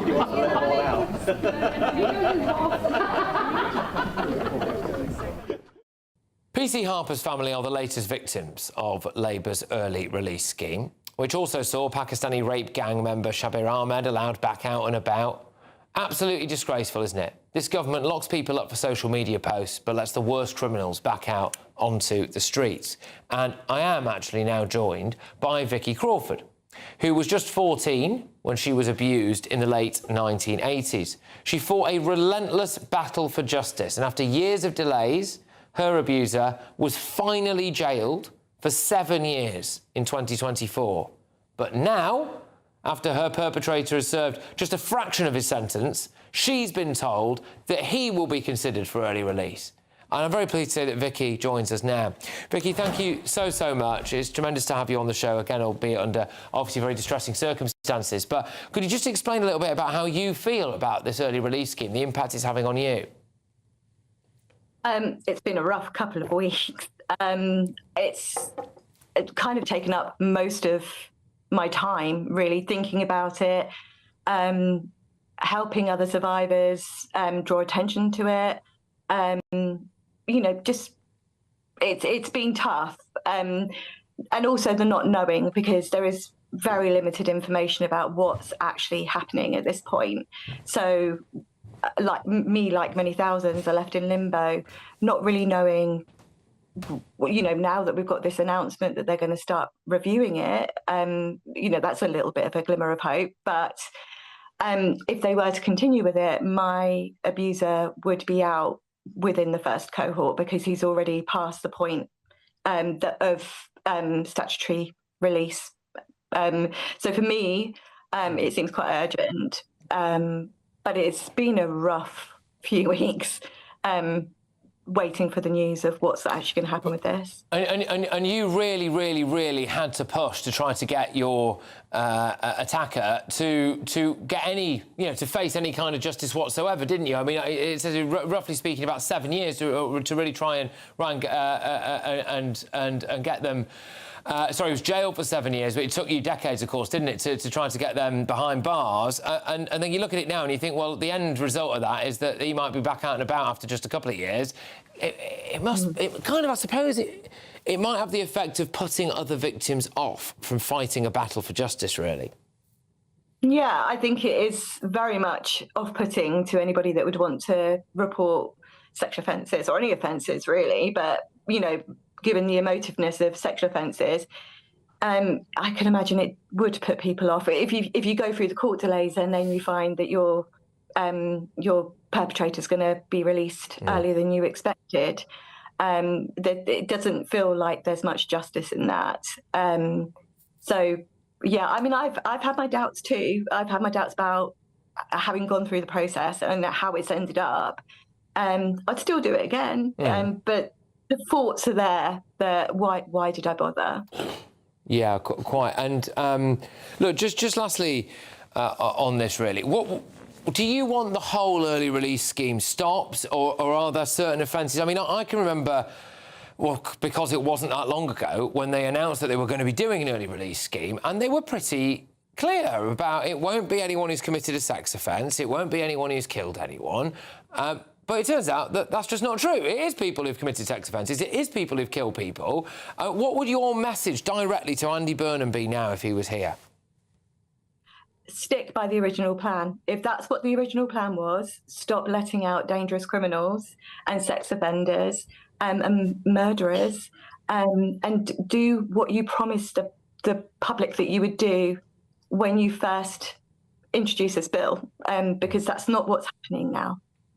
No, well, look, I bless you. Thank you so much for coming on, and you know, I really appreciate your bravery and your courage and the way that you fought for justice as well. And as Vicky Crawford there, who, like I said, was just 14 when she was abused in the late 80s, fought that relentless battle for justice, finally got something resembling a bit of justice. 7 years her attacker was sentenced to in 2024 and could be back out and about very shortly. Vicky, thank you so much. You take care. I hope to speak to you again soon. Let's get the thoughts of my panel now.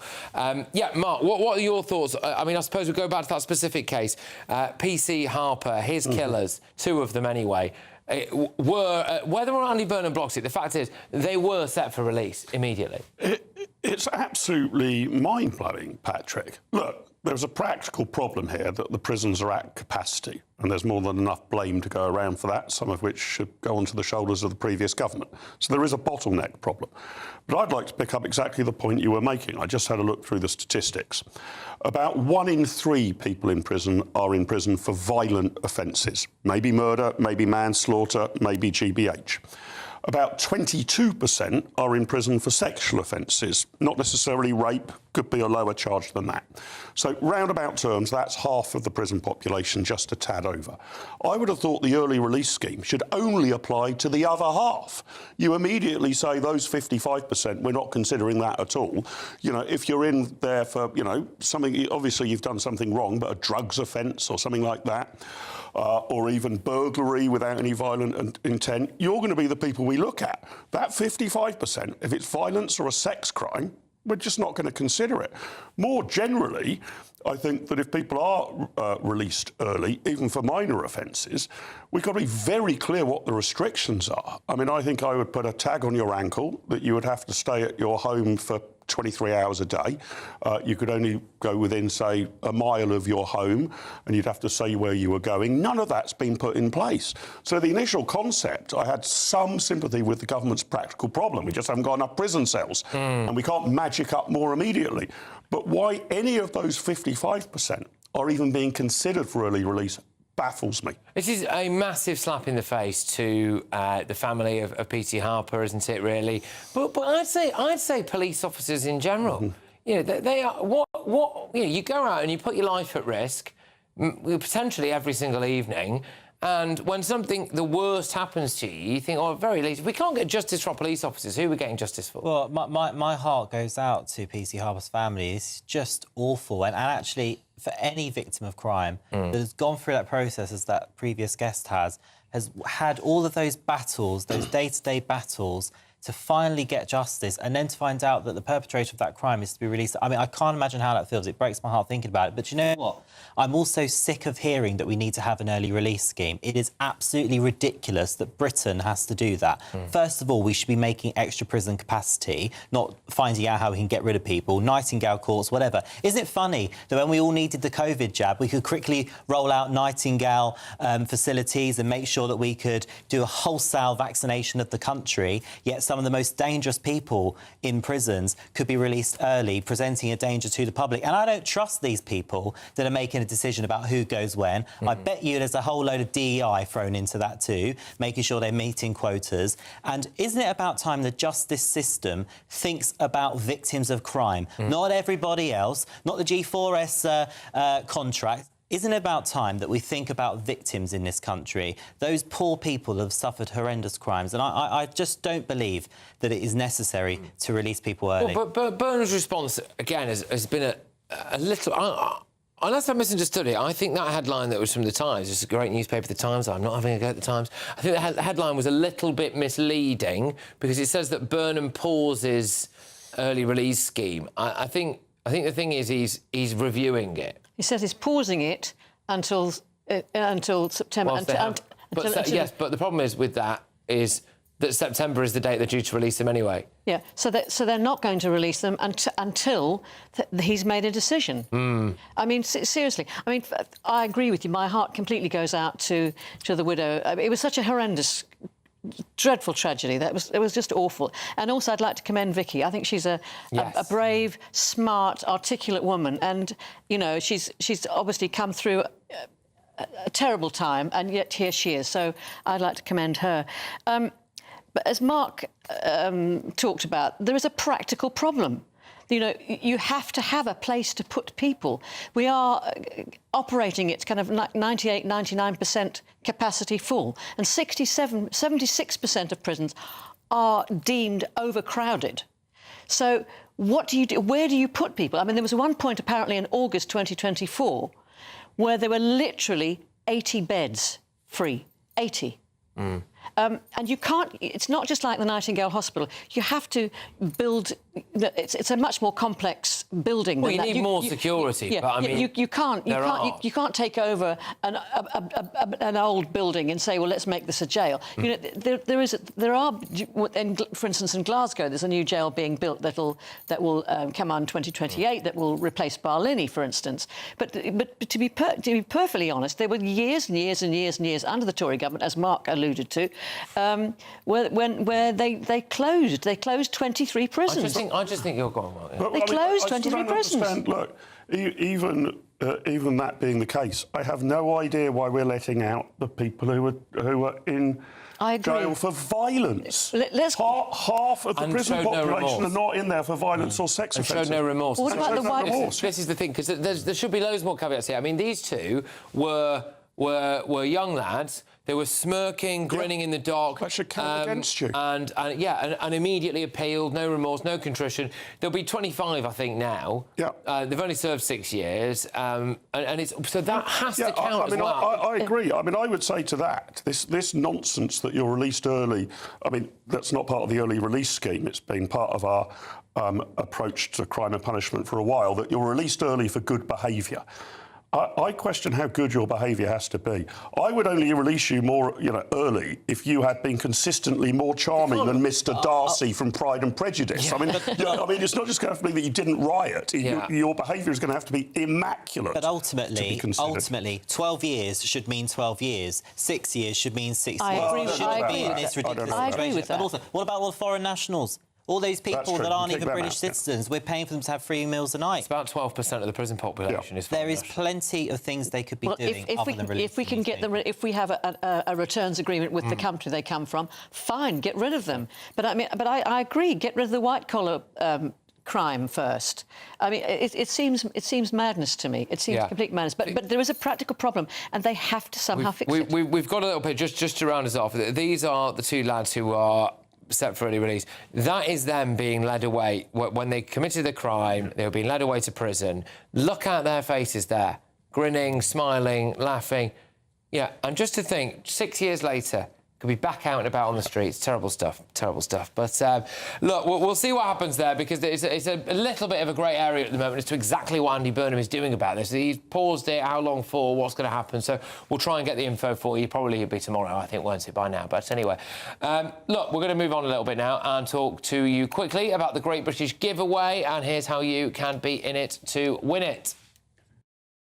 What would you do with £60,000 cash? What would you do with a real gold bar? Well, both have to be won in our Golden Summer celebration. First, there's £60,000 in tax-free cash to bolster your bank account this year. You could spend it on treats, splash out on the family, or just save it for a rainy day. It's entirely up to you. Plus, we'll also give you a fine gold bar worth over £5,000. That's genuine gold that you could gift to a loved one or just lock up in your own personal vault. The gold and the cash really could be yours. For a chance to win £60,000 in tax-free cash and a real gold bar, text GOLD to 63225. One entry costs £2.50 plus one standard network rate message, or text BONUS to 63225. 5 entries cost £5 plus one standard network rate message. Go to gbnews.com/win. Entry start at £2.50. Call 0903 686 3232. Calls cost £2.50 plus your network access charge, or post your name and number to GB22 PO Box 8690 Derby DE1 9TT. UK only. Entrance must be 18 or over. Lines close at 4 p.m. on the 21st of August. This is a network giveaway. Entries will be pooled. Please check the closing time if listening or watching on demand. Good luck.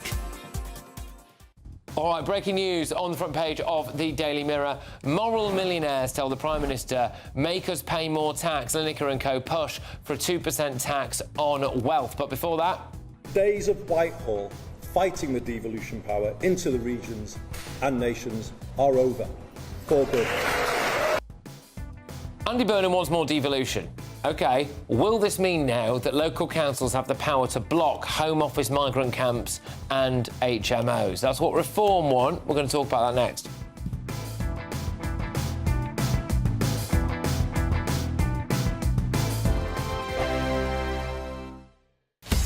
Breaking news, live updates, stories that matter. From the heart of the GB newsroom to every corner of Britain, with our team of dedicated journalists across the UK. GB News bulletins are there to deliver the latest news that matters to you. Bulletins on GB News, the People's Channel, Britain's news channel. Some people enjoy lazy Sunday mornings, but not me. What's the truth of the matter? So that's a very live question. Would you support him if he waters down these plans? Before the spin sets in, I'll be getting to the truth. This is personal. No soft questions, no easy answers. It's one thing if the state has rules in this country. It's another thing whether the police and others actually police them. Setting the agenda and holding those in power to account. You can't really blame her if the system is set up this way. You will not want to miss it, trust me. The Camilla Tominey Show, Sundays from 9:30, only on GB News. I've been in Westminster for a long time, but I know that though power may be here, its effect on people's lives is across the whole of the country. We may be where rules are made, but it's where they're implemented that matters.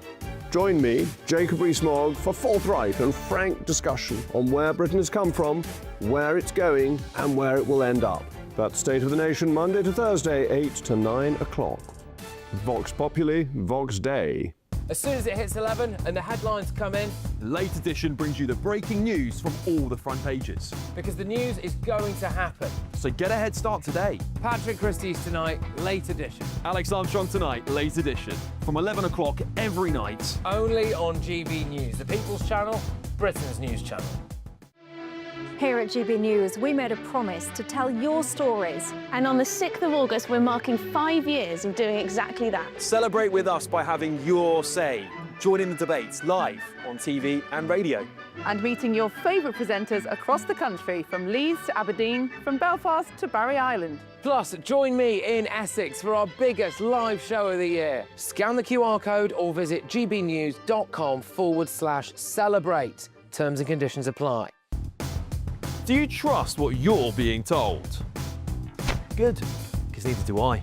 Those are just facts. I'm Alex Armstrong, and on my show, we'll expose the spin. Well, I want to answer that because you didn't let me last time, because you always speak over me. The broken promises. To deny that is denying the truth. And the hypocrisy. We can allow. You think we can allow. Politics, policy, parliament. Nothing is off limits. No sugarcoating, no fear of offence, just the truth laid bare. Tune in every Saturday and Sunday at 9 p.m. for Alex Armstrong Tonight, only on GB News, Britain's news channel.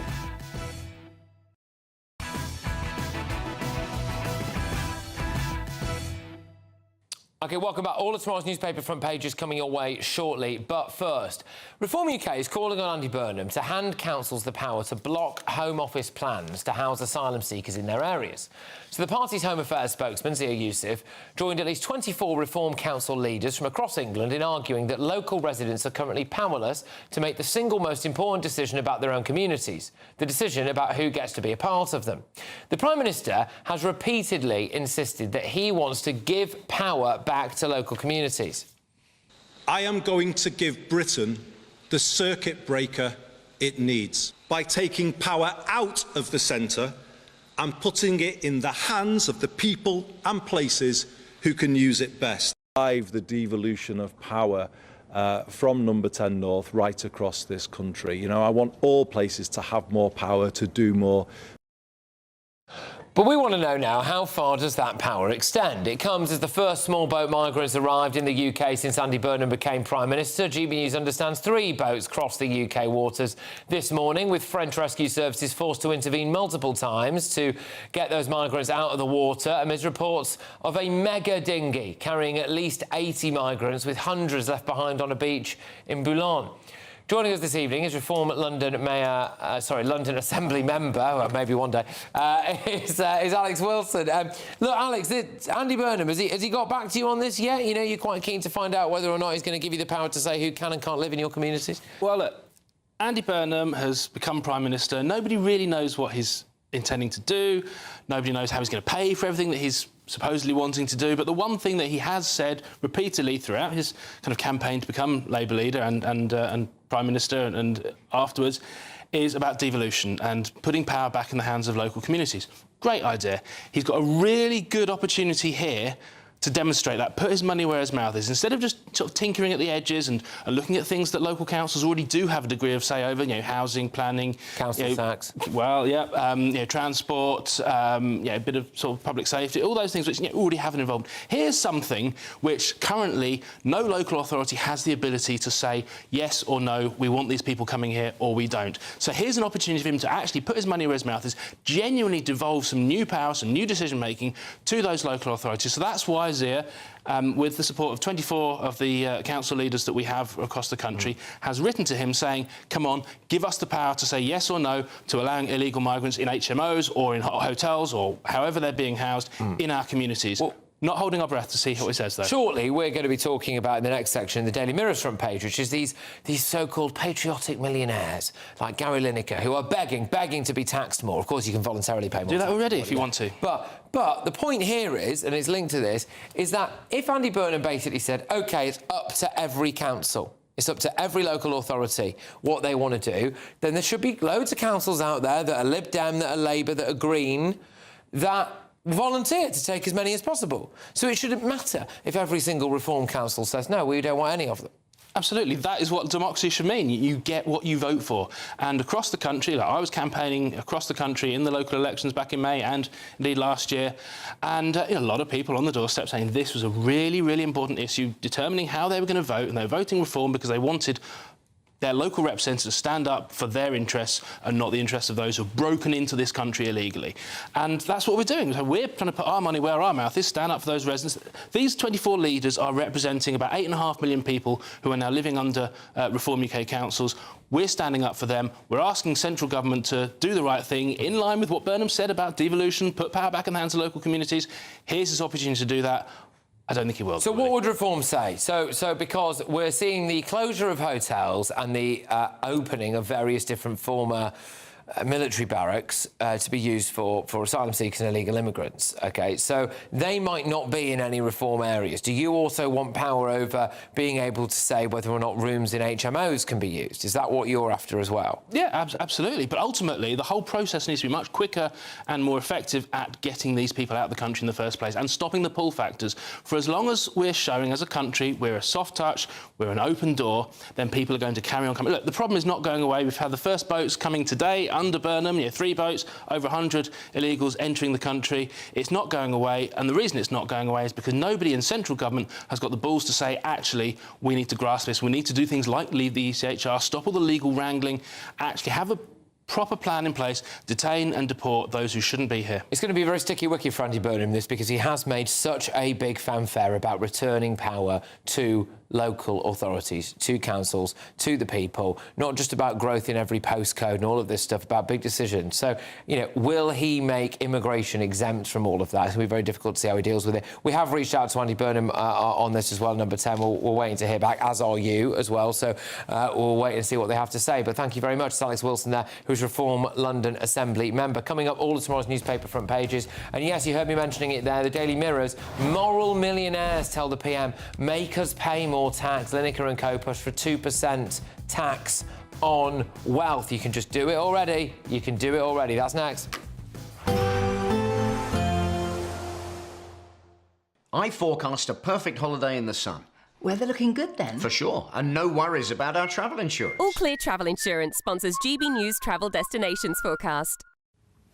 Hello. Still very hot over Spain and Italy at the moment, but the heat will be easing as we head into the weekend. Generally sunny around the Med, but there are some showers feeding into northern parts of Turkey. The odd shower possible in northern Greece as well. But generally dry and sunny, and still very hot for Italy and most of Spain, particularly so in the south. Same goes for Morocco. We will see those temperatures just coming down a little bit as we head into the weekend, with an increasing chance for Italy and Croatia of the odd shower. All Clear Travel Insurance sponsors GBNews Travel Destinations Forecast.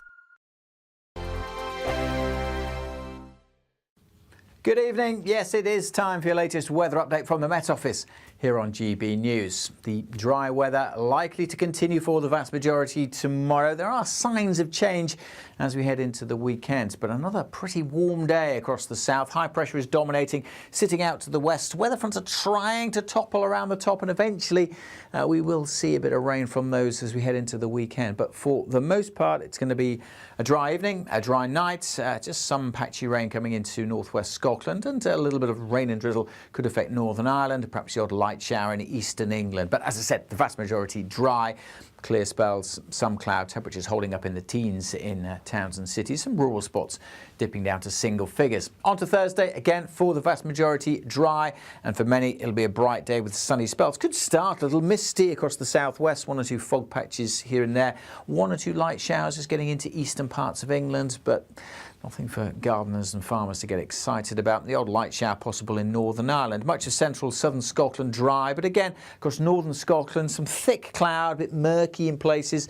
Rain and drizzle likely, especially over the Highlands. As we go through the day, not a great deal of change. Still one or two light showers possible over central and the eastern England. But I think the rain, if anything, fizzling out over northern Scotland. Some breaks developing in the cloud here and for Northern Ireland. Sunny spells for much of England and Wales. And temperatures a little higher perhaps than today, 28, 29, perhaps 30 Celsius across the south, and warmer than today in the east as well, especially where it does turn sunnier. A bit more cloud and showery rain coming into western Scotland. The breeze just started to change direction, coming more in from the west here on Friday. Again, elsewhere, one or two light showers possible, but the vast majority dry and bright, and more likely to get up to 30 Celsius across the south. It will turn cooler with a little rain in places as we go through this weekend. From cold mornings To warm family brunches. from football to tennis in the car, In the kitchen. GB News Breakfast is there with the stories you need and the conversations that matter. Anyway, let's talk business. Well, it has been a historic night in British politics. It's astonishing, isn't it? We're here again to start your day just right. GB News Breakfast. Every morning from 6 a.m. Only on GB News. Britain's news channel. You want to know what's really going on in the corridors of power? Labour don't know what to do with you half the time, and that makes you quite lethal in the chamber. Get behind the headlines with Chopper's Political Podcast. Join me, Christopher Hope, as I sit down with the great and the good of British politics. We'll see where this ruling takes us. These are the stories shaping our nation. Chopper's Political Podcast, available now on all platforms. Listen in and stay ahead.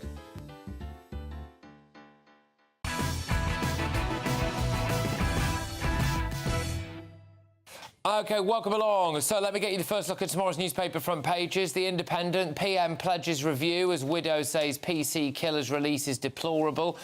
The Metro, Andy Tapp, I think, where we go. Bus fares capped at £2 to help amid cost of living crisis. I thought that was going to be a pun on the fact that he'd sacked Mike Tapp, but no. Anyway, The Mirror. Make us pay more tax. This is what we're going to talk about. These so-called moral millionaires. That's certainly how they view themselves, isn't it? Gary Lineker, proud to stand with this group that claims that a 2% duty on the wealth of the super rich, it could raise 24 billion quid. They want a fairer Britain, so they demand that Burnham makes them pay more tax. The Daily Express, my Andrew and every victim deserves better, as a story about PC Andrew Harper and, of course, his widow as well. The Daily Mail, Burnham forced to review early prison release. Right, let's zone in on the Mirror, because we've spoken about the prison release earlier on.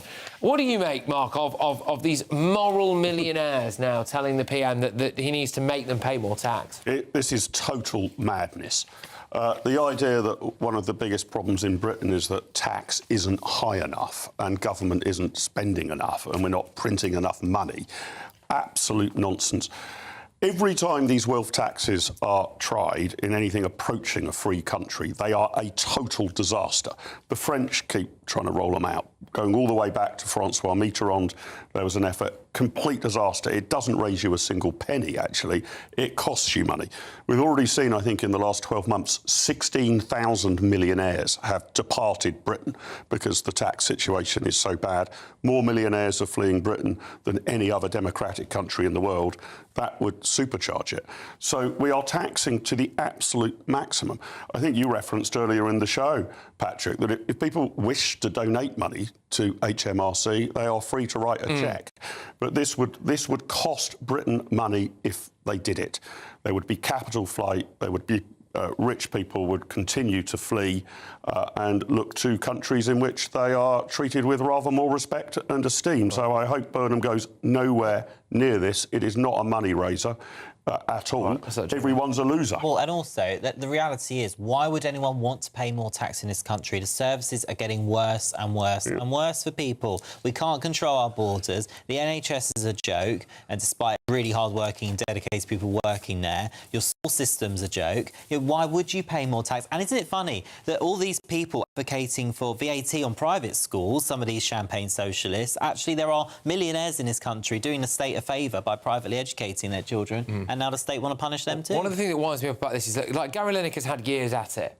He's had years and years and years of being a multi-millionaire. He's sent his kids through private school. He's done it all. He's done it all, and now he's just sitting back, you know, and coining it in. He's got a new Netflix thing. He's getting flown all over the world for it, all of this stuff. So he's had his time to stockpile, to do all of this. And so, OK, he pays a bit more tax then. What this does is it actually pulls up the ladder from a lot of people who are maybe, you know, just trying to become a millionaire, for example, who want to be millionaires, who are on the cusp of being millionaires. It's kind of like, you know, I also think, Nina, the other thing here is that I think that he genuinely feels that this will never happen.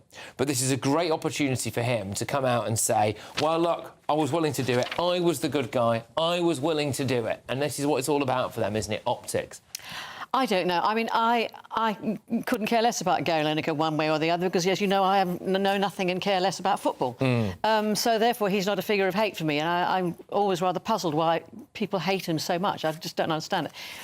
I'll give you a list if you want. Maybe seriously. another time. No, seriously. But I mean, you know, the thing is, he's not talking about people who are just approaching the millionaire thing. He's talking about people like him, and he's saying there are lots of us, and we should pay more tax. And I think that's perfectly fair to say that. But they can, though, can't they? They can voluntarily. They could voluntarily do it. But he would voluntarily do it. I assume he would voluntarily do it. I'm sure he wouldn't. Well, no, I'm sure he hasn't. Well, money where his mouth is, you would imagine. Well, let's see how that goes. But I mean, if he's saying we should all be taxed, then he's talking about not just him. He's talking about. Well, let's be very clear what the policy is here by this preposterous group called Patriotic Millionaires. They want a 2% tax on the assets of people worth more than 10 million. Right.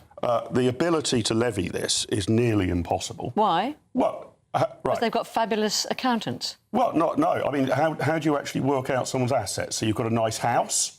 You can probably work out the value of that.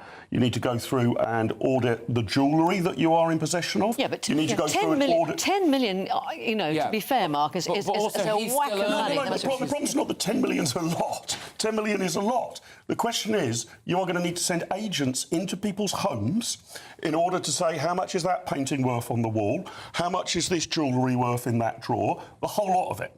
And you're going to have to do that for homes where you think, well, maybe it's only 5 or 8 million, but we don't know until we've sent tax inspectors into your house to audit all of the possessions in your house. What happens when they stop working? See, this is the other thing. So, again, Gary Lineker is working. He's got a job now where he conceivably could do that until the day he drops, right? Because he can sit there and talk. So he's still got this guaranteed income. So if they tax him at 2%, then he can just top that up every year. What about when you retire? Yeah. What about when people retire? I think somebody who's got £10 million and retires is not going to be short of a bob or two. No. They are not going to be, you know, waiting for a £2, you know, bus fare to get from A to B.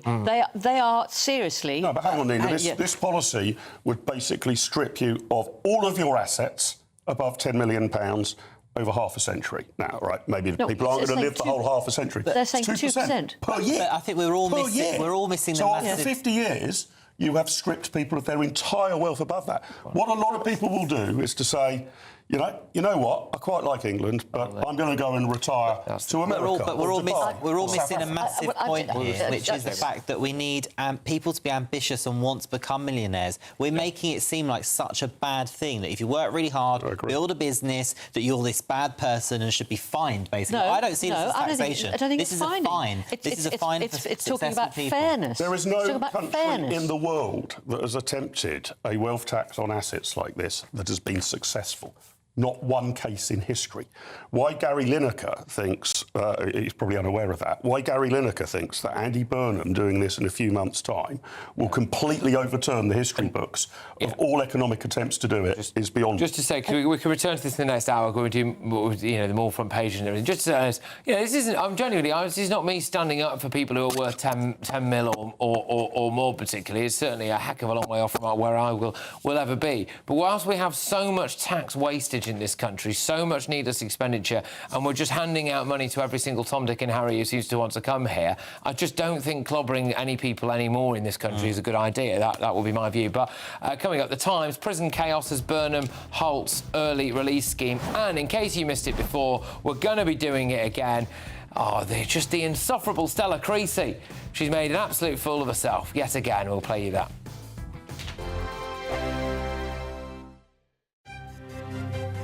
GB News Breakfast, every day from 6 a.m. Olympian Sharon Davies. Sharon, thanks so much for joining us this morning.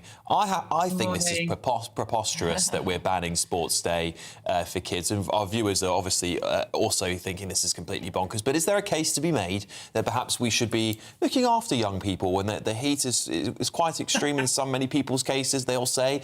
What do you think, Sharon?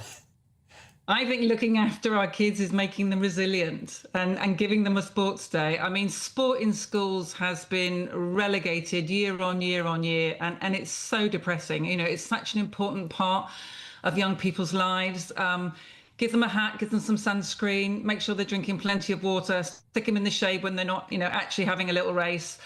This is all about just kids getting used to life, and wrapping them in cotton wool is not the answer. The People's Channel. Britain's newsroom. Weekday mornings from 9:30. So you go along to the car showroom and only like 10%, at most maybe 15%, pay cash. The rest buy it on some form of financing. And you often buy, it's a bit like a mortgage, and it's like buying a mortgage from the estate agent, which we all know is a terribly bad idea. Yeah. But this is what people did. And the deal is, the scandal is, the guys in the showroom were acting as dealers and brokers, and they were in many cases inflating the interest rate that you paid so that they could get bigger commission. And they didn't declare that. So you basically ended up paying more for your car than you would otherwise have done if you'd gone into the open market and found yourself, a better deal. How did that come to light? Well, over many years. I mean, this has been going on since 2007. GB News, the People's Channel. GB News Breakfast, every day from 6 a.m. Ruth Ellis was executed on the 13th of July 1955. She was convicted of murdering a partner, David Blakely. There's been a long campaign about what to do about all of that. She has now had a conditional pardon, which would mean she would have been sentenced to life rather than sentenced to death. So it's a significant move, but what do her family make of it? Well, her grandson, Stephen Beard, is here alongside solicitor Grace Horton. Good to see you both this morning. I mean, look, from a family perspective, Stephen, what does this mean? It's huge. It was a monumental day yesterday. In essence, it's the removal of a negative blotch in our family history.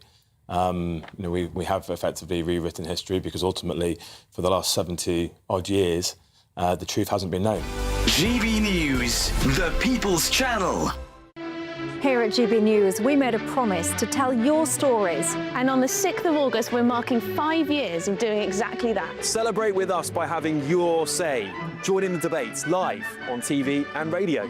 And meeting your favourite presenters across the country, from Leeds to Aberdeen, from Belfast to Barry Island. Plus, join me in Essex for our biggest live show of the year. Scan the QR code or visit gbnews.com/celebrate. Terms and conditions apply.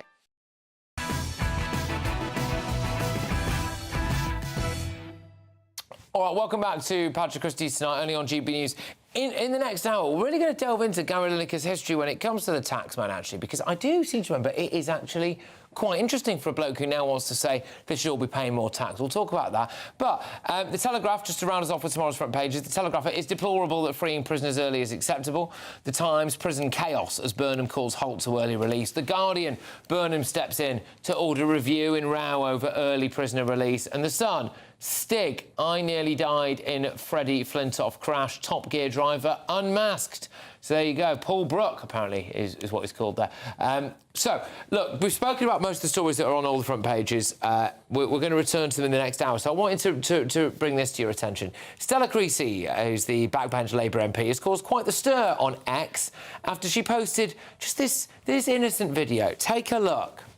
So up there is a parrot.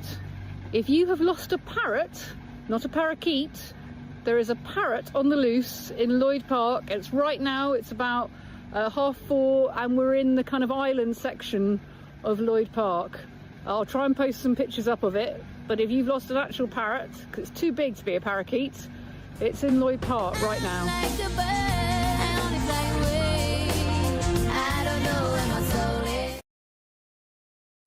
So just let me explain for all the non-bird experts. That is a parakeet, OK? And there are about 50,000 of them in London. It's unimaginable that she wasn't aware of that. Well, that video prompted quite a lot of other people to post about pets that they'd lost, right? And here's some of the best ones. They were saying underneath, has anyone lost this toucan? Oh, I found it. Yeah, there you go. What about this one? And this lost pigeon? Oh, no, I'm not sure. Not sure they're supposed to be pairs. He's called Barry. We just want him home. Or this poor lost dog. Yeah, apparently not friendly. You can't approach him. He will bite you, and he might have TB. But that dog's on the loose at the moment. And, of course, has anyone lost this absolutely massive mental dragon? Anyone, if you see that dragon knocking about, just someone tell us, because we want it home as quickly as possible. The Labour MP did eventually admit her mistake. She deleted the video. She blamed the outrage on the media. Oh, Stella, come on, it's offensive. You know, I wouldn't make a big deal out of you doing something like that, you know. But yeah, which is actually different, because I thought she was going to make it about misogyny, which she usually does. Yes, I mean, to be honest with you, I can just about forgive the idiocy. I don't claim to be an expert in wildlife, although I don't think I would instantly look at a bird and think somebody must have lost their domestic parrot, right? Yeah. I mean, that is quite weird. But the explanation for it is just so feeble, it's unbelievable. Yeah. That the lesson she's taken away from this is that she now understands why large numbers of people don't want to become members of Parliament, because you get a lot of abuse online.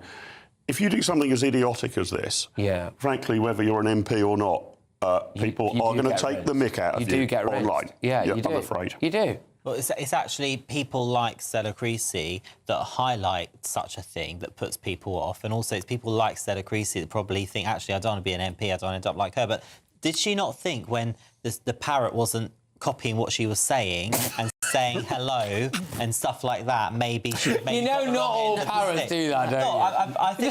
I think if it's somebody's parrot from their home that they've been looking after and treasuring, I think it would have said hello. Well, there you go. I've never met a parrot that's not said hello. All right, we've got to... Sorry, we've got to go. We will return to this. We're out of time. We've got all tomorrow's newspaper front pages coming your way and a bit more parakeet madness.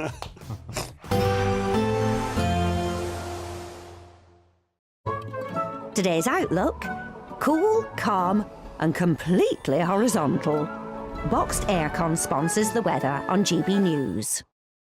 Good evening. Yes, it is time for your latest weather update from the Met Office here on GB News. The dry weather likely to continue for the vast majority tomorrow. There are signs of change as we head into the weekend, but another pretty warm day across the south. High pressure is dominating, sitting out to the west. Weather fronts are trying to topple around the top, and eventually we will see a bit of rain from those as we head into the weekend. But for the most part, it's going to be a dry evening, a dry night, just some patchy rain coming into northwest Scotland, and a little bit of rain and drizzle could affect Northern Ireland, perhaps the odd light shower in eastern England. But as I said, the vast majority dry.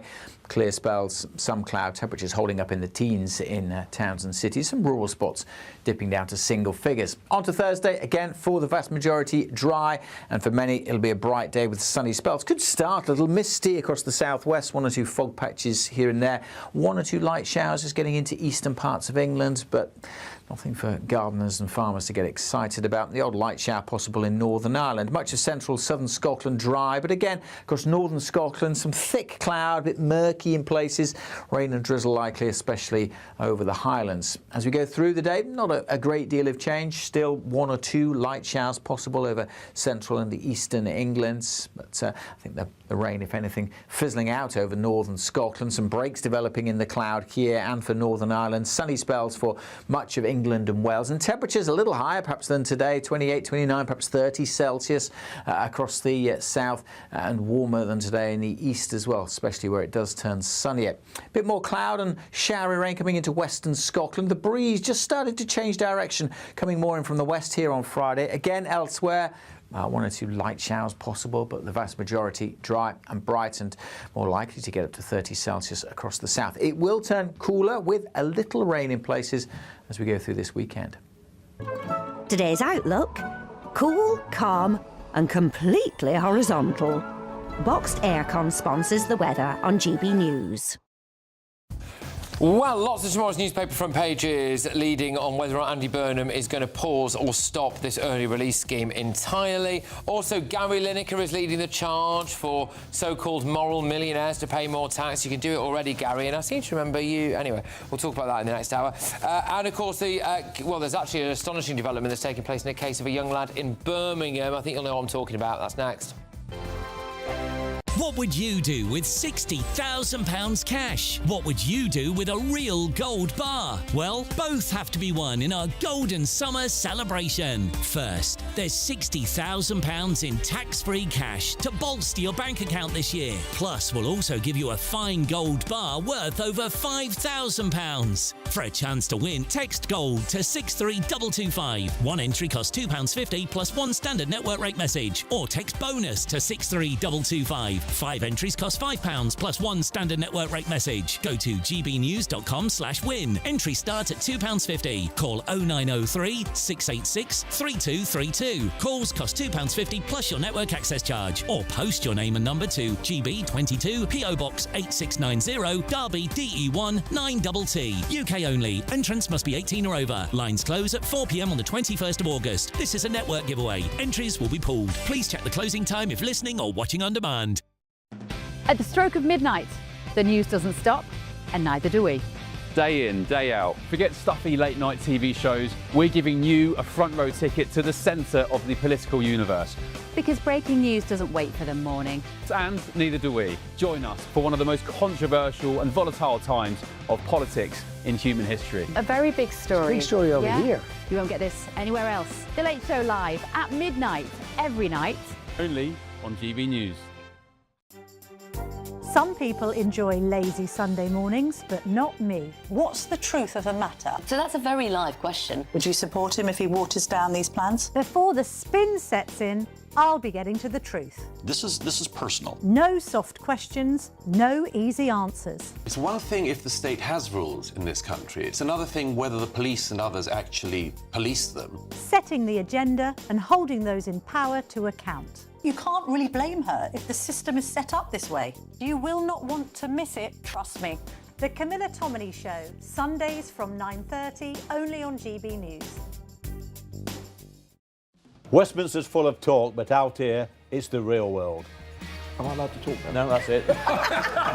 This is where it matters, real people and real lives. That's what politics is all about. In fact, has Trump made a good start? No. Straight answers, no spin, and just a couple of pints. How many fingers have I got up? About 10. So join me for Lee Anderson's Real World every Friday at 7 p.m, only on GB News. The People's Channel, Britain's news channel. Breaking news, live updates, stories that matter. From the heart of the GB newsroom to every corner of Britain, with our team of dedicated journalists across the UK. GB News bulletins are there to deliver the latest news that matters to you. Bulletins on GB News, the People's Channel, Britain's news channel.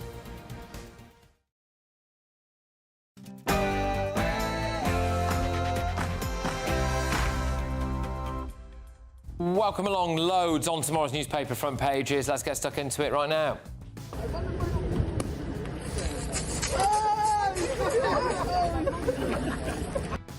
Well, at least 4 or 5 of them are leading with Andy Burnham set to review Labour's disastrous early release scheme for prisoners. But what does that really mean? Is he blocking it? Has he paused it? Is he just going to take a look at it? What's going to go on? And... It's just perhaps the way politics is these days and the way people report things. But that was an honest answer. There is no commitment at this point to change, but we will look at that at the budget.